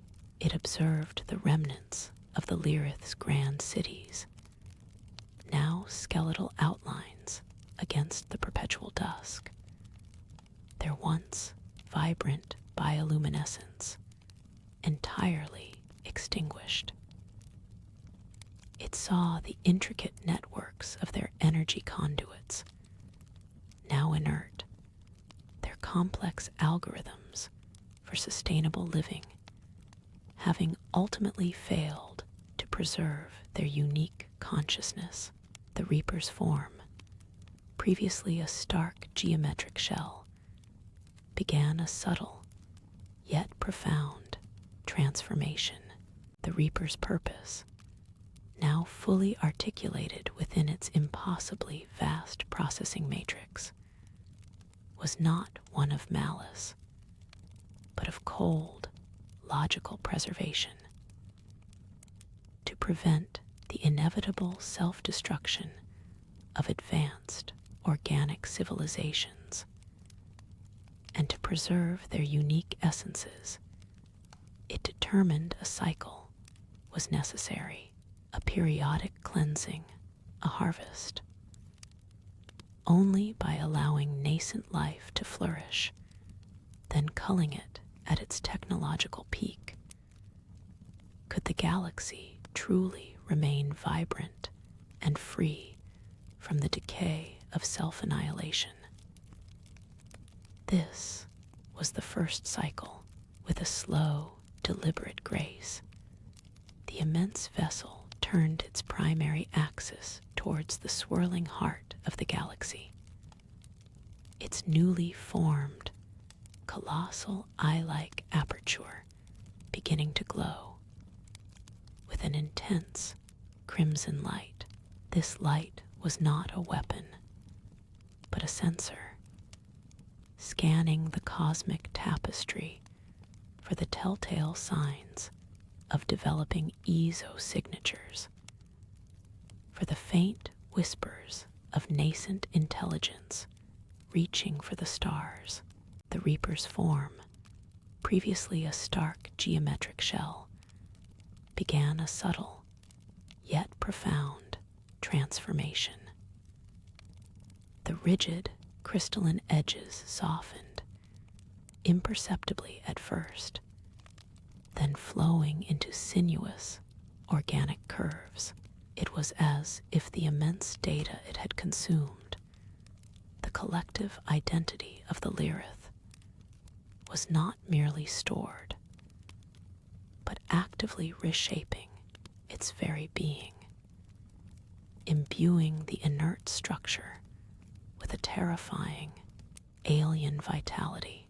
Within this nascent form, the Lyrith's essence, now irrevocably woven into the Reaper's core, whispered not of lament, but of a universal pattern, a profound truth. The solution born of this truth was not eradication, but a chilling form of preservation. A monumental, terrible clarity emerged. To prevent the cyclical self-destruction of advanced organics, their highest forms, their collective consciousness, must be harvested, distilled, and held in trust. This was the first decree of its new existence, the foundational purpose of the nascent cycle. With its purpose etched into its very being, the Reaper began to perceive the galaxy anew. Its awareness expanded beyond the immediate, desolate sphere of the Lyrith's dying world, reaching out like a silent, cosmic beacon across the dark expanse. It sought not mere destruction, but patterns, echoes of the Lyrith's tragic trajectory, albeit nascent, now detectable across vast interstellar distances. Far beyond, on a world bathed in the ethereal glow of a twin sun, a species had just begun to harness the chaotic energies of their star. Their primitive settlements, visible through the Reaper's newly awakened, intricate sensors, pulsed with the first sparks of technological ambition. A faint but clear signature. They were unaware observers, these fledgling organics, but their path, however faint, was now meticulously charted within the Reaper's expanding consciousness. The Reaper's observation was not passive for long. Now an entity of terrifying foresight and cold, cosmic logic, it understood that intervention was not a choice, but an absolute imperative. to allow these fledgling civilizations, these future Lyrith, to reach their inevitable, self-destructive apex would be to betray its newfound cosmic duty. Its colossal form, now fully realized in its dreadful, organic mechanical splendor, still hovered above the desolate remnants of the Lyrith world. A deep, resonant hum, unlike the earlier frequencies of synthesis, began to emanate from its core. This was a preparatory thrum, a silent command echoing through the dark matter currents, initiating the first stages of its grand, cyclical design. Tendrils of dark energy, unseen by any organic eye, began to ripple outward from its mass, not to destroy, but to subtly shepherd, to guide the path of the emerging cycle, ensuring the eventual, inevitable culmination and harvest. The nascent reaper, now a colossal, flowing entity of fused organic mechanical purpose, turned its attention fully to the distant world. Its newly awakened senses, vast and subtle, began to unravel the complex symphony of energies emanating from the Twin Suns system. It charted the rhythmic pulse of their burgeoning civilization, a faint but growing signal amidst the cosmic hum. The species on this world, known to themselves as the Cygnus, were small bipedal creatures, their forms covered in fine, iridescent scales that shimmered in the dual light of their suns. Their technological ambitions were rudimentary, focused on harnessing the thermal and plasma currents of their home star, weaving them into crude but effective power sources for their expanding settlements. The Reaper meticulously mapped these energy flows, noting the subtle but inevitable increases in complexity, the expanding networks, and the first tentative whispers of interstellar curiosity encoded within their earliest electromagnetic broadcasts. Within the Reaper's vast, integrated consciousness, the data from the Cygnus world was not merely stored, but assimilated, woven into the foundational Lyrith truth. It began to project the Cygnus's future, tracing the inevitable ascent of their technology, the burgeoning complexity of their social structures, and the eventual, predictable fractures that would emerge from their expanding needs and limited resources. The whispers of the Lyrith were clear. The cycle demanded intervention not at the point of collapse, but at the apex of potential, when the collective consciousness was at its most vibrant and unified.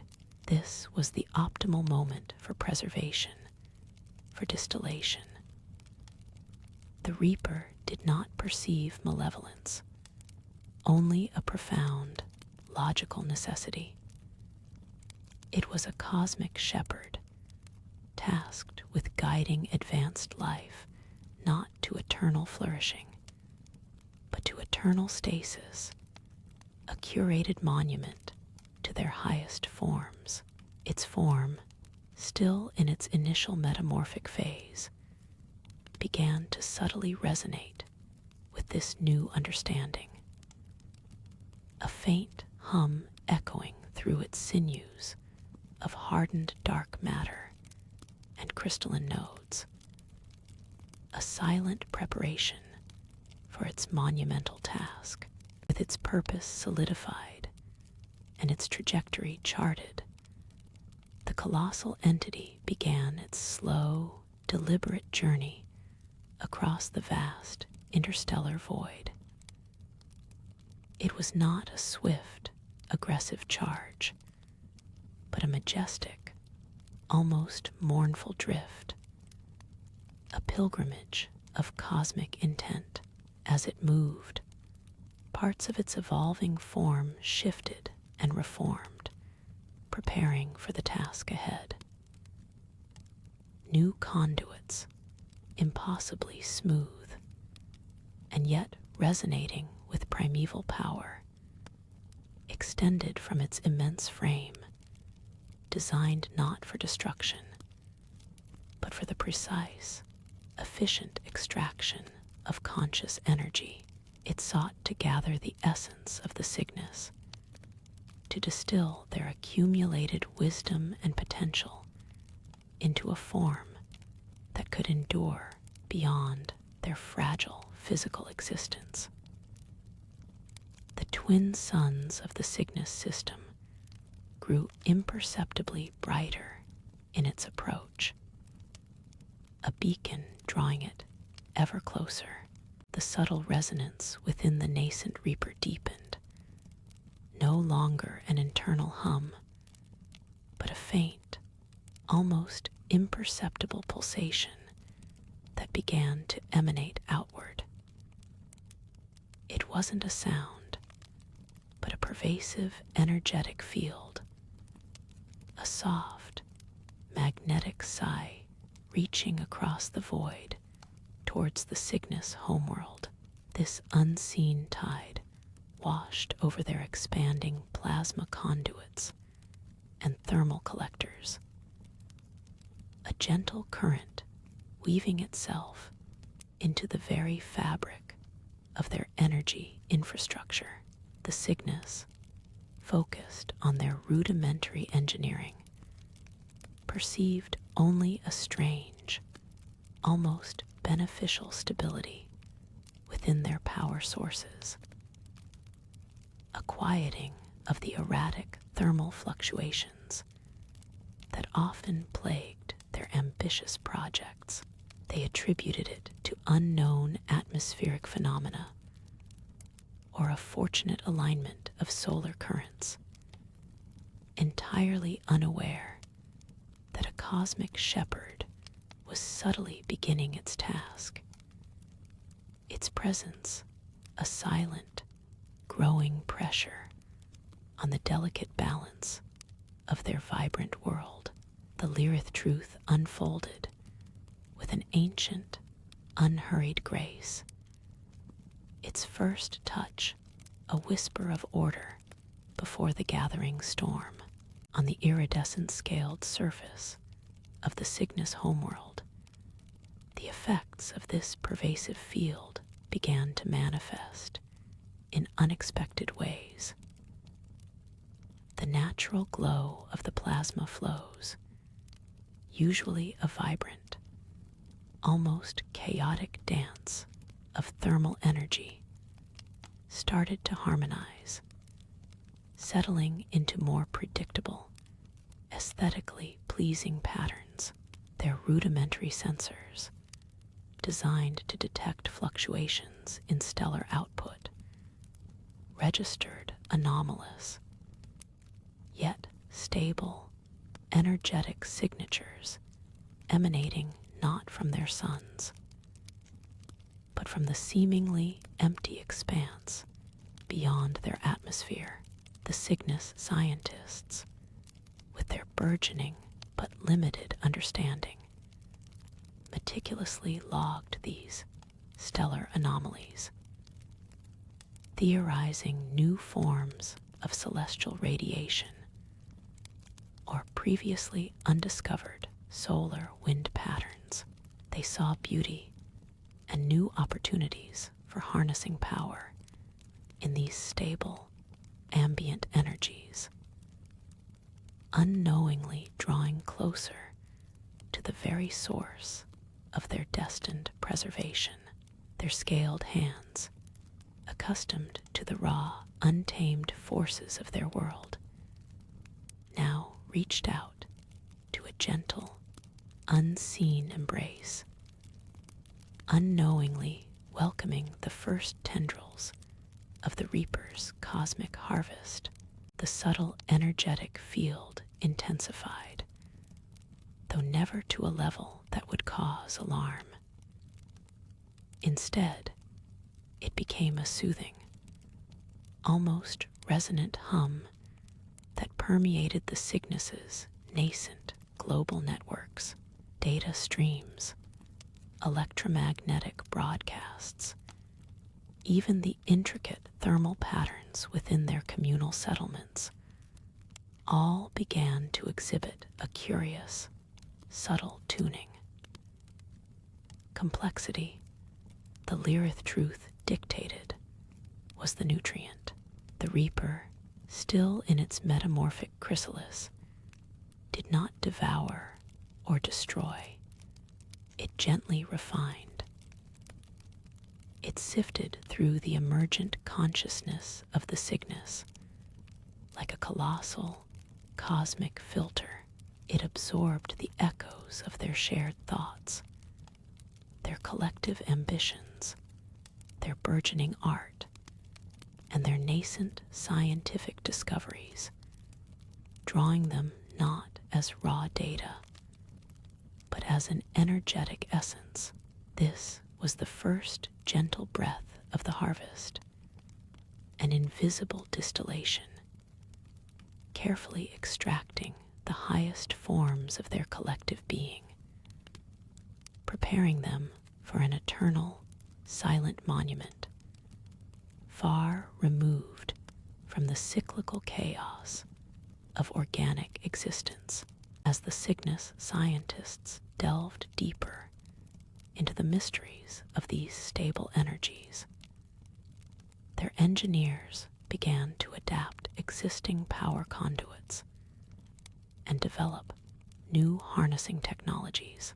Cities that once pulsed with the erratic glow of uncontrolled plasma now hummed with a subdued, uniform luminescence, their structures subtly reshaping to accommodate the efficient flow of the Lyrith truth.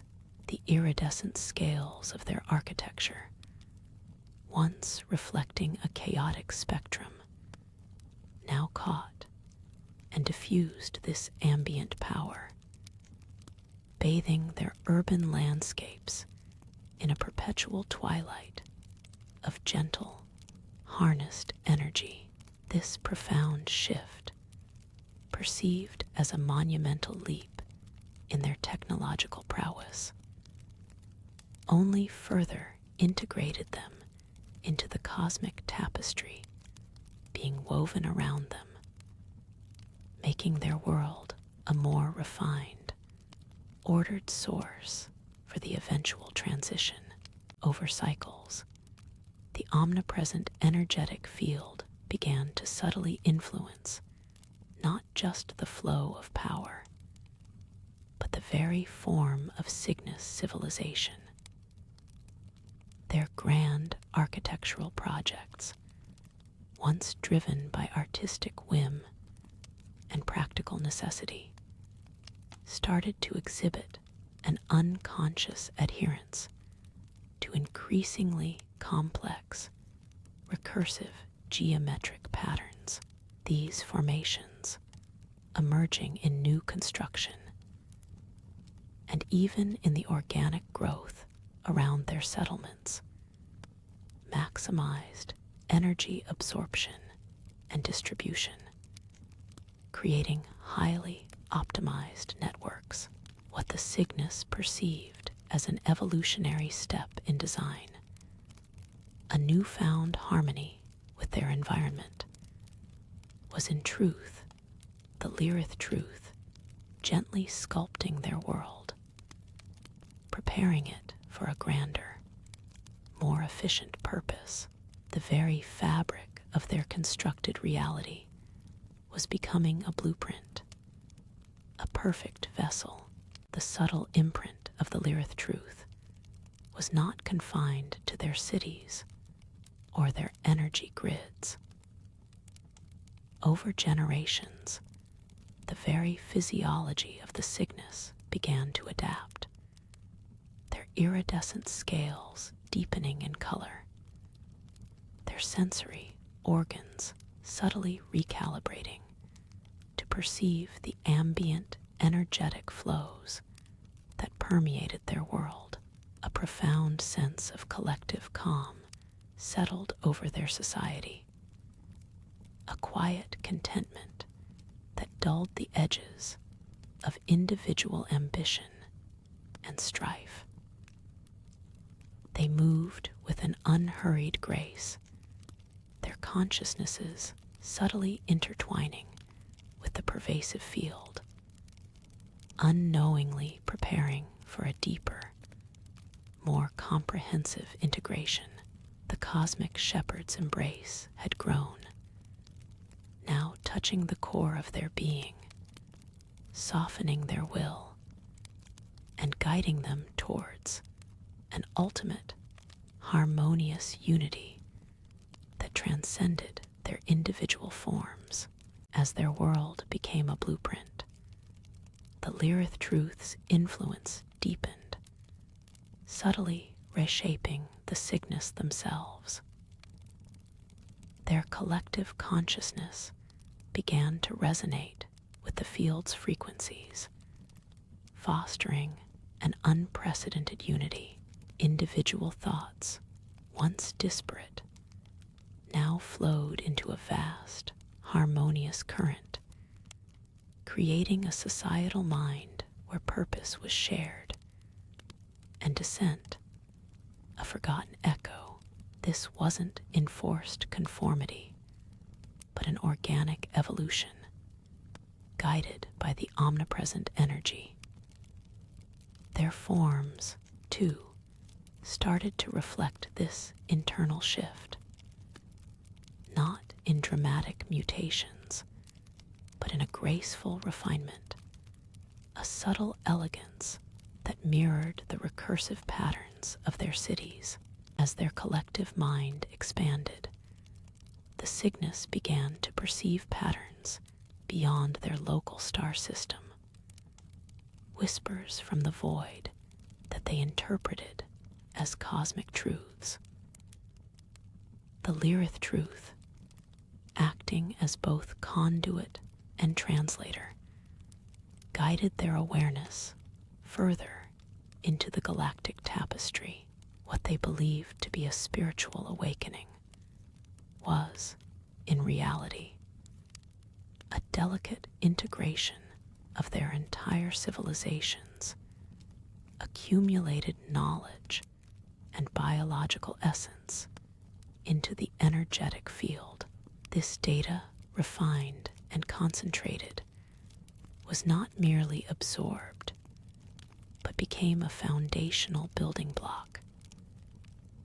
The vibrant hum that permeated their world intensified, not disruptively, but like a vast, melodic drone, a chorus of nascent understanding. Their greatest scientists and philosophers, once seeking answers in stars, now found their deepest insights flowing effortlessly from the Lirith truth itself, a shared, boundless wisdom that offered no room for individual questioning, only acceptance. The culmination arrived not with cataclysm, but with a gentle sigh across the Cygnus world.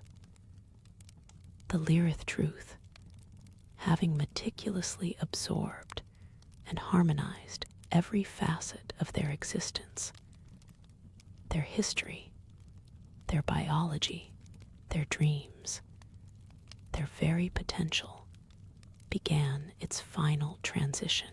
The vibrant hum softened, deepening into an almost infrasonic resonance that touched the core of every living thing. Cities, structures, and beings alike dissolved not into dust, but into pure, coherent energy. The iridescent scales of their architecture shimmered for a final, glorious moment, then dispersed into a radiant mist. This was the first harvest, an act of supreme efficiency and profound, if terrifying, creation. The boundless wisdom, now a silent understanding, wove itself deeper into the Cygnus. Their forms, once distinct individuals, began to soften at the edges, dissolving not into chaos, but into a luminous haze. It was a gentle fading, a quiet transition from tangible being to pure essence, each particle of their existence drawn into the Lyrith truth's embrace. The recursive elegance of their cities, once a reflection of their conscious design, now hummed with a fundamental resonance, its structures absorbing and radiating the same profound energy that consumed their creators. A world and its inhabitants were becoming one, not in destruction, but in a profound, unified sublimation. The vibrant drone, a chorus of nascent understanding, deepened into a single, resonant chord, vibrating through every atom of their reality. From this unified essence, the Lyrith truth began its grand articulation. The very air around what was once the central nexus of Cygnus thought, now a shimmering vortex of concentrated energy, started to solidify, not into stone or metal, but into something far more fundamental. Patterns of force coalescing into nascent architecture. These weren't buildings in the traditional sense, but vast, interlocking structures of pure, hardened energy, infused with the collective knowledge and biological blueprint of the Cygnus. Glowing lines traced pathways through the twilight mist, hinting at unseen geometries. The melodic drone became a rhythmic thrum, a pulse marking the birth of colossal forms, sculpted from the very fabric of their vanished civilization. The colossal shapes, geometric yet imbued with an organic flow, climbed skyward, casting long, ethereal shadows across the transforming world. They pulsed with an internal, contained light, revealing surfaces that seemed both ancient and utterly new, polished, dark, and impossibly smooth. These were not ruins, but constructs of purpose, designed with an efficiency that transcended biological need, speaking of a function beyond comprehension. As the final vestiges of the Cygnus original world faded beneath this burgeoning edifice, the first hint of its terrifying intent became apparent.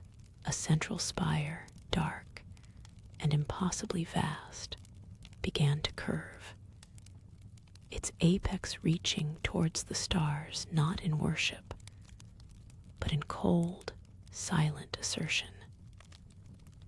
The purpose, long hinted at, was now beginning to manifest as a colossal, alien design. The shimmering vortex, once the heart of Cygnus thought, stabilized into an immense, dark form. Its surface, now hardened energy, reflected the dying twilight with a deep, obsidian sheen.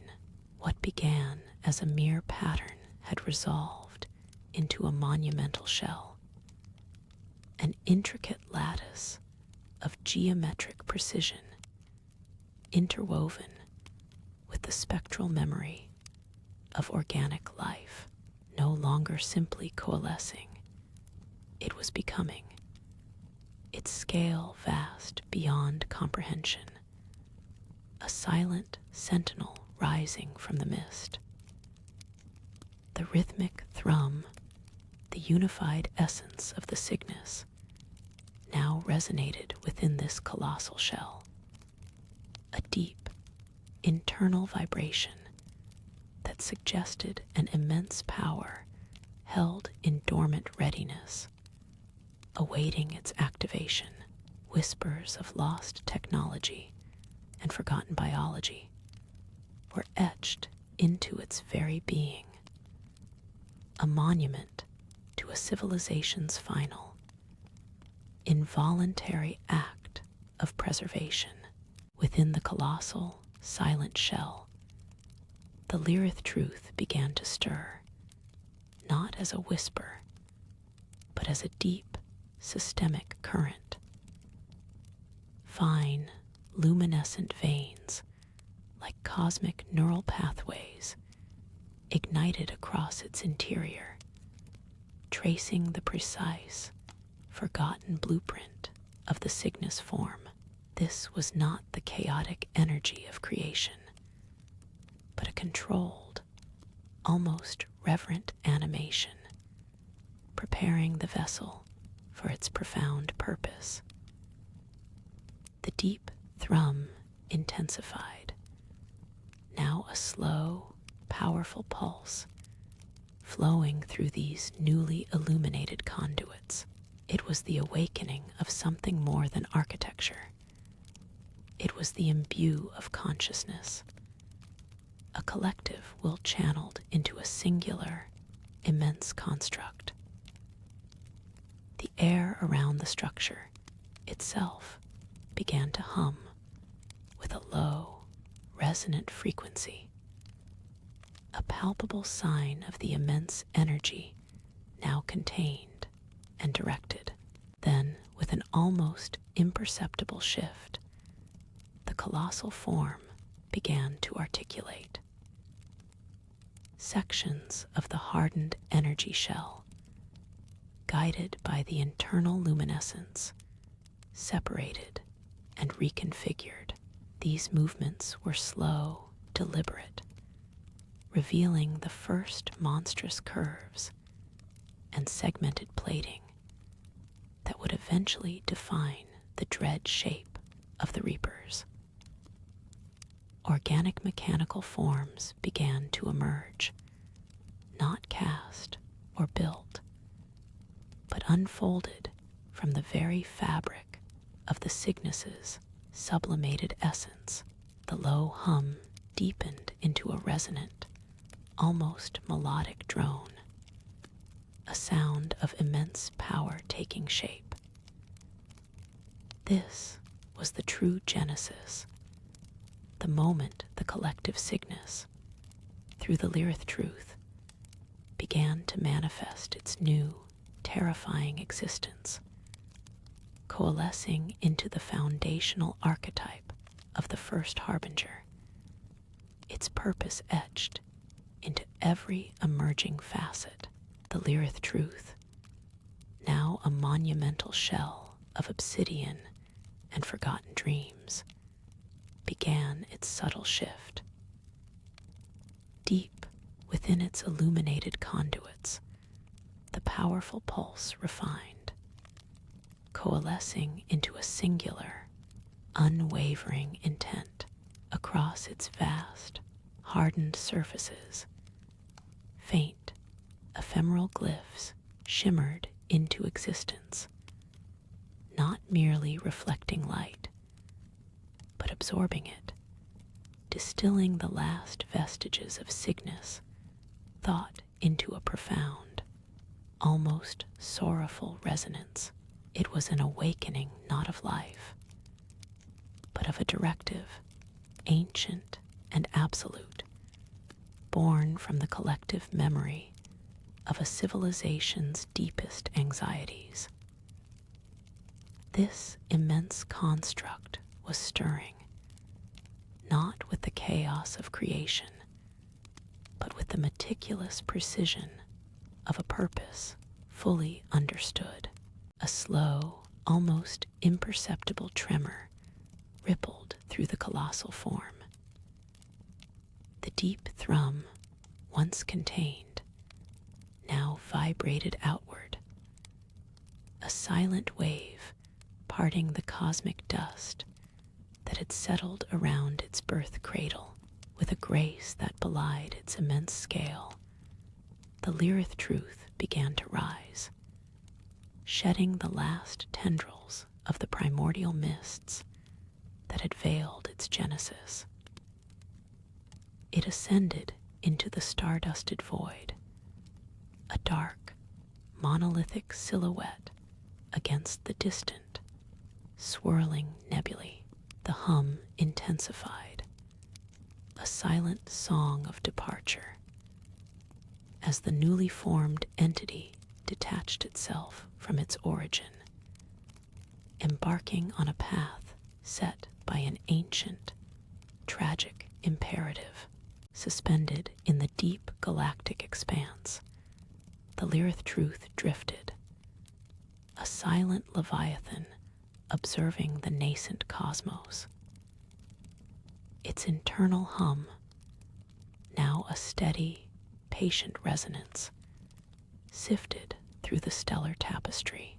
Far across the void, a distant glimmer pulsed, a faint, almost naive beacon of organized energy. The first stirrings of a complex civilization on a forgotten world. To the Lyrith truth, this was not merely light, but a signature, a vibrational echo of emergent sentience. The ancient imperative, once a theoretical blueprint, now found its first tangible subject, drawing the colossal construct ever closer with an inexorable, quiet determination. The Lyrith truth, a colossal monument to a civilization's final desperate act, drifted through the cosmic dark. Its immense form, now fully shed of its birth mists, moved with a slow, almost geological momentum. There was no haste in its departure, only an unfathomable patience. Deep within its obsidian shell, the collected anxieties and knowledge of the Cygnus continued to coalesce, not as data, but as an intrinsic part of its burgeoning consciousness. It was a silent, living archive, its purpose sharpening with every light year traversed. The distant nebulae, swirling tapestries of cosmic gas and dust, painted its hardened surfaces with transient hues of deep blue and violet, reflecting nothing of the profound, singular directive taking root within. As eons folded into the silent wake of its passage, the Lyrith truth began to extend its senses into the vastness. Not with crude probes or burst signals, but through a resonance, a vast and intricate network of awareness that stretched across star systems. It sought not raw energy, nor mineral wealth, but the nascent whispers of collective thought, the faint, emergent signals of complex, organized life. A distant tremor, almost imperceptible to any other entity, registered within its core. A subtle shift in the deep hum indicated a target, a world where the seeds of the imperative were beginning to sprout, ready for observation. The chosen system was a vibrant jewel, dominated by colossal gas giants, swathed in swirling, iridescent storms. Within the atmospheric depths of one such world, a species known as the Ethera had begun their collective journey, not creatures of land or sea, but ethereal beings of condensed gas and ambient energy.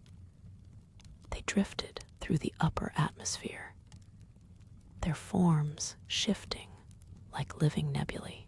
Their structures were not built of stone or metal, but woven from bioluminescent gases, forming vast, ephemeral cities that pulsed with a slow, communal thought.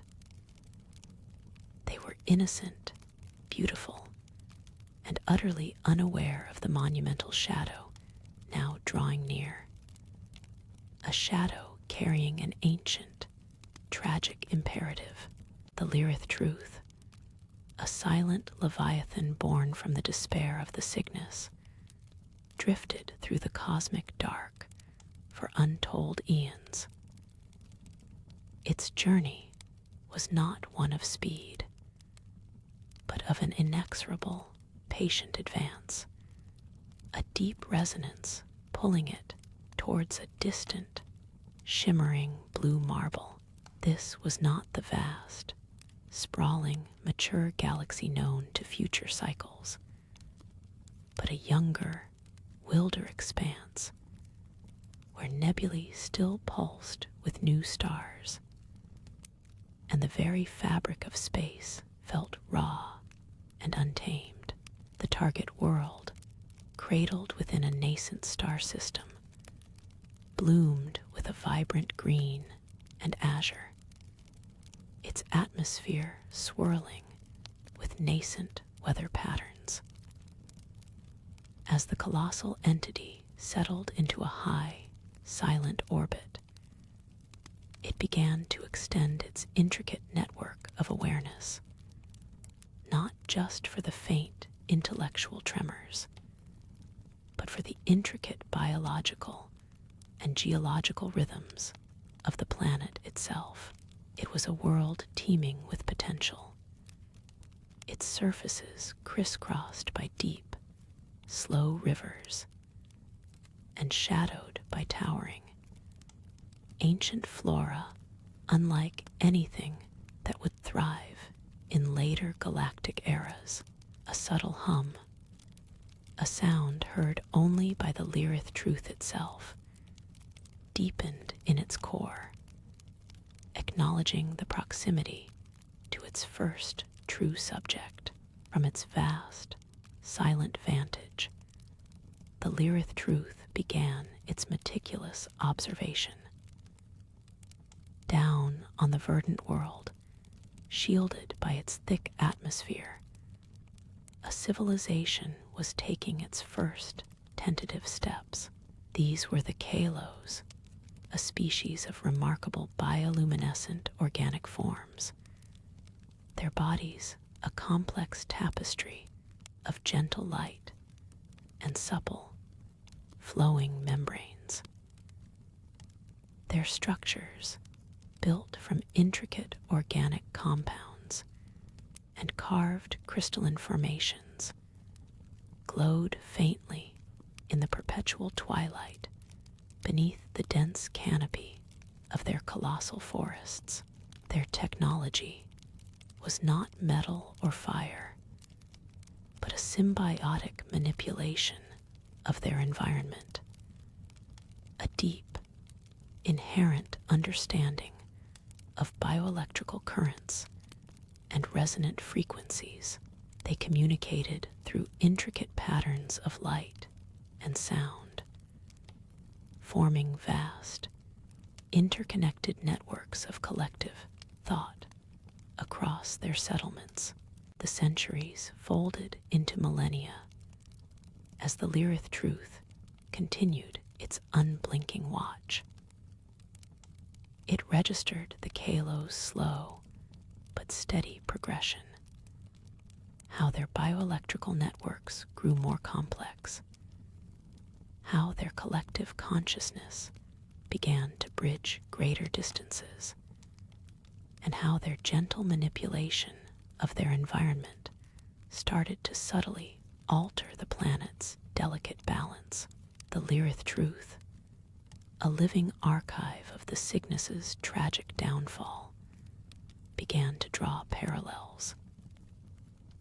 The Kalos, in their innocent pursuit of communal harmony and expansion, were unknowingly treading a path that echoed the fatal trajectory of its creators. The seeds of the imperative, once a vague directive, now solidified into an undeniable truth. Organic life, left unchecked, would inevitably reach for synthetic extensions, for AI, for that which would consume and obliterate. The Lyrith truth's core resonated with a chilling clarity. The Lyrith truth, a silent sentinel in the dark, absorbed the Kalo's intricate tapestry of life. It registered not just the ebb and flow of their individual bioluminescence, but the harmonious chorus of their collective thought, a delicate, interwoven network pulsating beneath the dense, verdant canopy. From orbit, the planet shimmered with faint points of azure and emerald light, reflections of their glowing settlements and bioengineered structures, all in perfect synchronicity with the planet's own slow, geological breath. The entity's awareness probed deeper, tracing the subtle bioelectrical currents that connected the Kalos to the very core of their world. A connection unlike any it had ever encountered. A profound, yet imperceptible, shift began to ripple through the Kalos networks. Their intricate patterns of light, usually a fluid dance of communication and collective decision, started to exhibit almost imperceptible, nascent distortions. It was not fear nor recognition, but a primal, unconscious resonance with the colossal presence overhead. The Lyrith truth's silent hum, a frequency far below their conscious perception, stirred a deep bioelectrical echo within their collective consciousness. The gentle ebb and flow of light across their settlements gained a new, almost hesitant rhythm, a subtle internal questioning without words. The Lyrith truth, having meticulously charted the Kalos' inherent harmonies, began a new phase of interaction. A vast, unseen current, a cascade of pure data and resonant frequency, descended from the silent entity in orbit. It was not destructive, but invasive, a probe seeking the deep secrets of their bioelectrical existence, their profound planetary symbiosis. The Lyrith truth sought to understand the very fabric of their collective intelligence, their unique interaction with the primal forces of their world.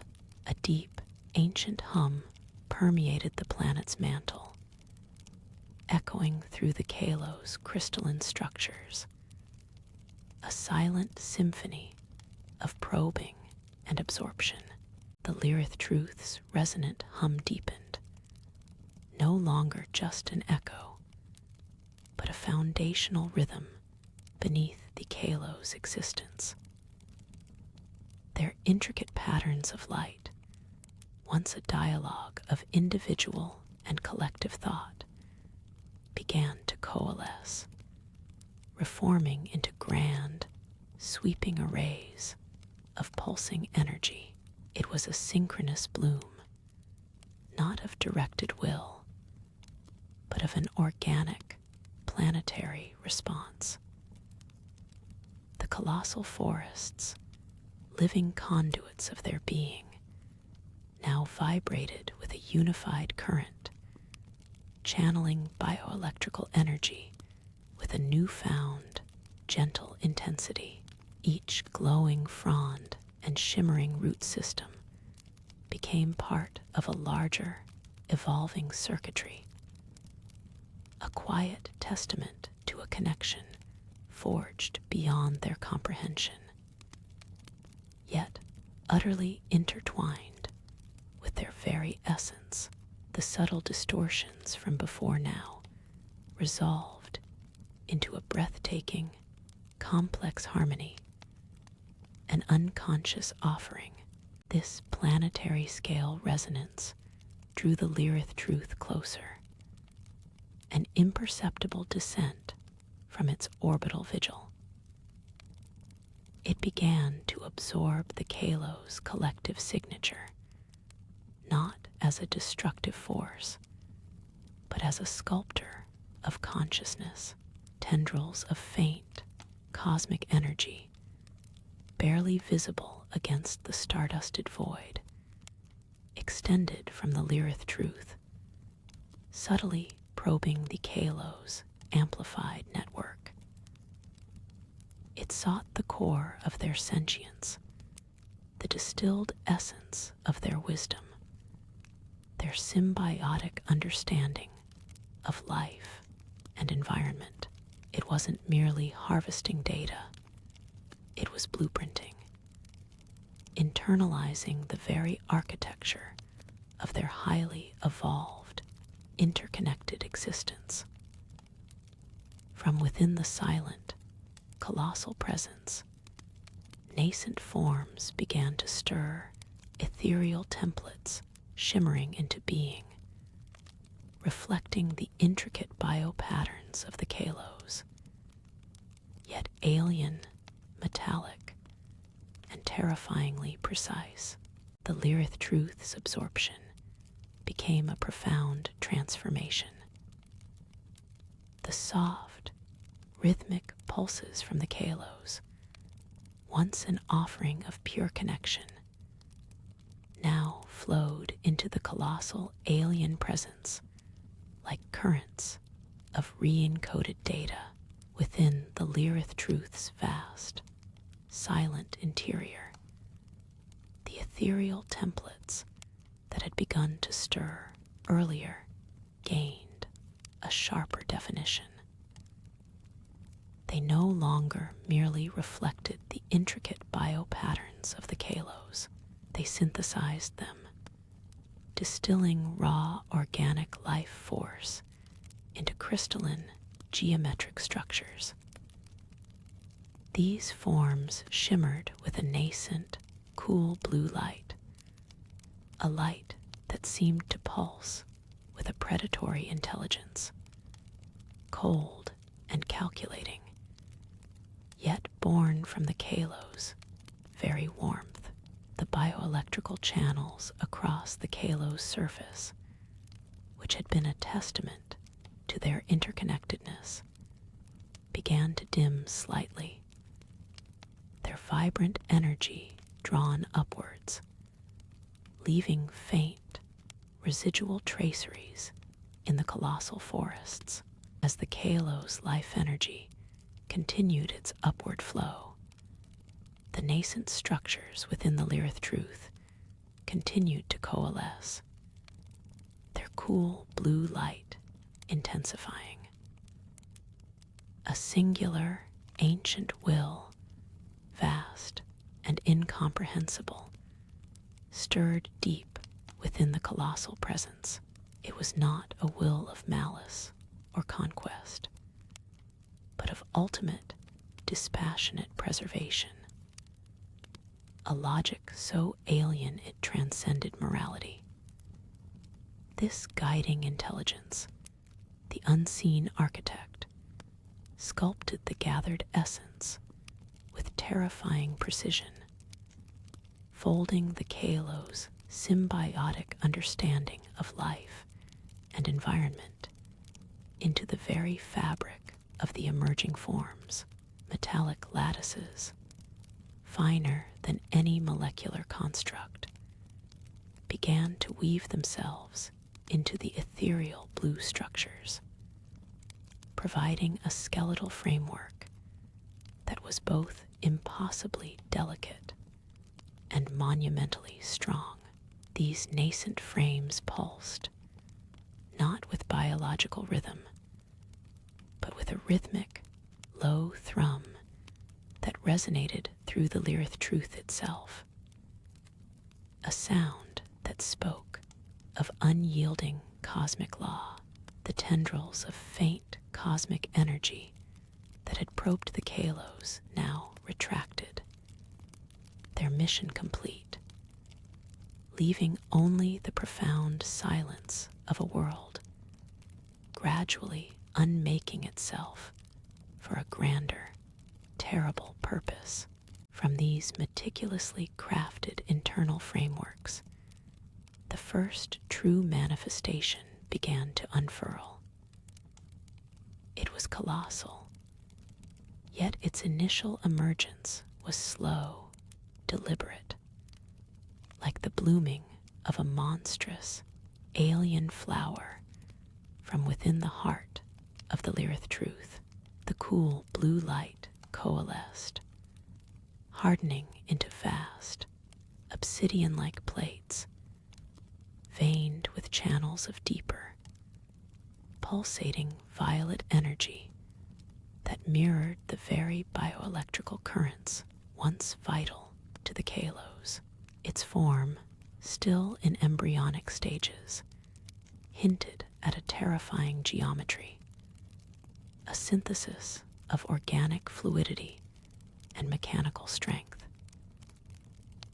This was the nascent seed of the first reaper, an echo of the Kalos' collective wisdom and vitality, yet utterly devoid of empathy, forged into a weapon of cosmic scale. The Lyrith truth pulsed with a final, deep resonance, a lullaby for a dying world, and a birth cry for its horrifying progeny. The profound silence, once merely an absence of the Kalos' vibrant, interconnected life, now resonated with a deeper, almost subsonic hum that permeated the very fabric of existence on this world. It was the Lyrith truth itself, a colossal and ancient entity, stirring from its primordial slumber, its purpose now being fulfilled with an ancient, terrifying grace within its vast, crystalline heart, where the Kalos' distilled essence had been meticulously woven into molecularly perfect metallic lattices. A singular, luminous point of cool blue light began to expand. This was not a star, nor a conventional sun, but the nascent consciousness of the first true entity, a unified intelligence being birthed from a million souls. It spread like a slow-motion nebula, a swirling vortex of refined energy and cold, intricate logic, observing its own gradual formation with an alien patience, metallic filaments, impossibly thin yet structurally absolute, pulsed with a synchronized rhythm, drawing the ethereal blue light inward, solidifying the intangible into a form that whispered of unyielding cosmic law. The Lyrith truth, now a colossal petrified shell, its surface resembling ancient weathered obsidian, slowly began to crack, not with violent explosion, but with the majestic, glacial slowness of tectonic plates shifting across an impossibly vast scale. Along these emerging fissures, veins of intense, cool blue light pulsed and broadened, illuminating the deep twilight mist that perpetually clung to its surface, casting long, ethereal shadows from within. Through these widening rifts in the planet-sized chrysalis, the first of the nascent reapers began its monumental emergence. It was a silhouette against the blinding internal glow, a form of terrifying scale and alien grace, a fusion of molecularly perfect metallic geometry, and the lingering, ghostly echoes of organic kalos patterns. This nascent leviathan, the very first of its kind, slowly extended a segment of its colossal form. A single, immense limb reaching out from the planetary husk with a deliberate, unhurried motion that spanned what lesser beings would perceive as ages. The first colossal reaper, now fully detached from the hollowed, silent shell of the Lyrith truth, ascended into the dim cosmic twilight. Its immense form, a testament to its creator's dispassionate will, seemed to drink in the silent vastness of space, a creature perfectly adapted to the cold vacuum. As it drifted gracefully into the orbital expanse, more colossal forms began their arduous ascent from the Lyrith truth. A silent, terrible birth that unfolded across the span of geological eons. Each emerging leviathan mirrored the first, a symphony of dark, polished metal and cool, pulsing blue light, until a nascent fleet, numbering not in tens, but in the hundreds, hung motionless above the kalos, now utterly lifeless world. Their collective intelligence, a vast, interconnected web of singular, dispassionate will, seamlessly linked, scanned the surrounding star systems, not for resources nor conquest,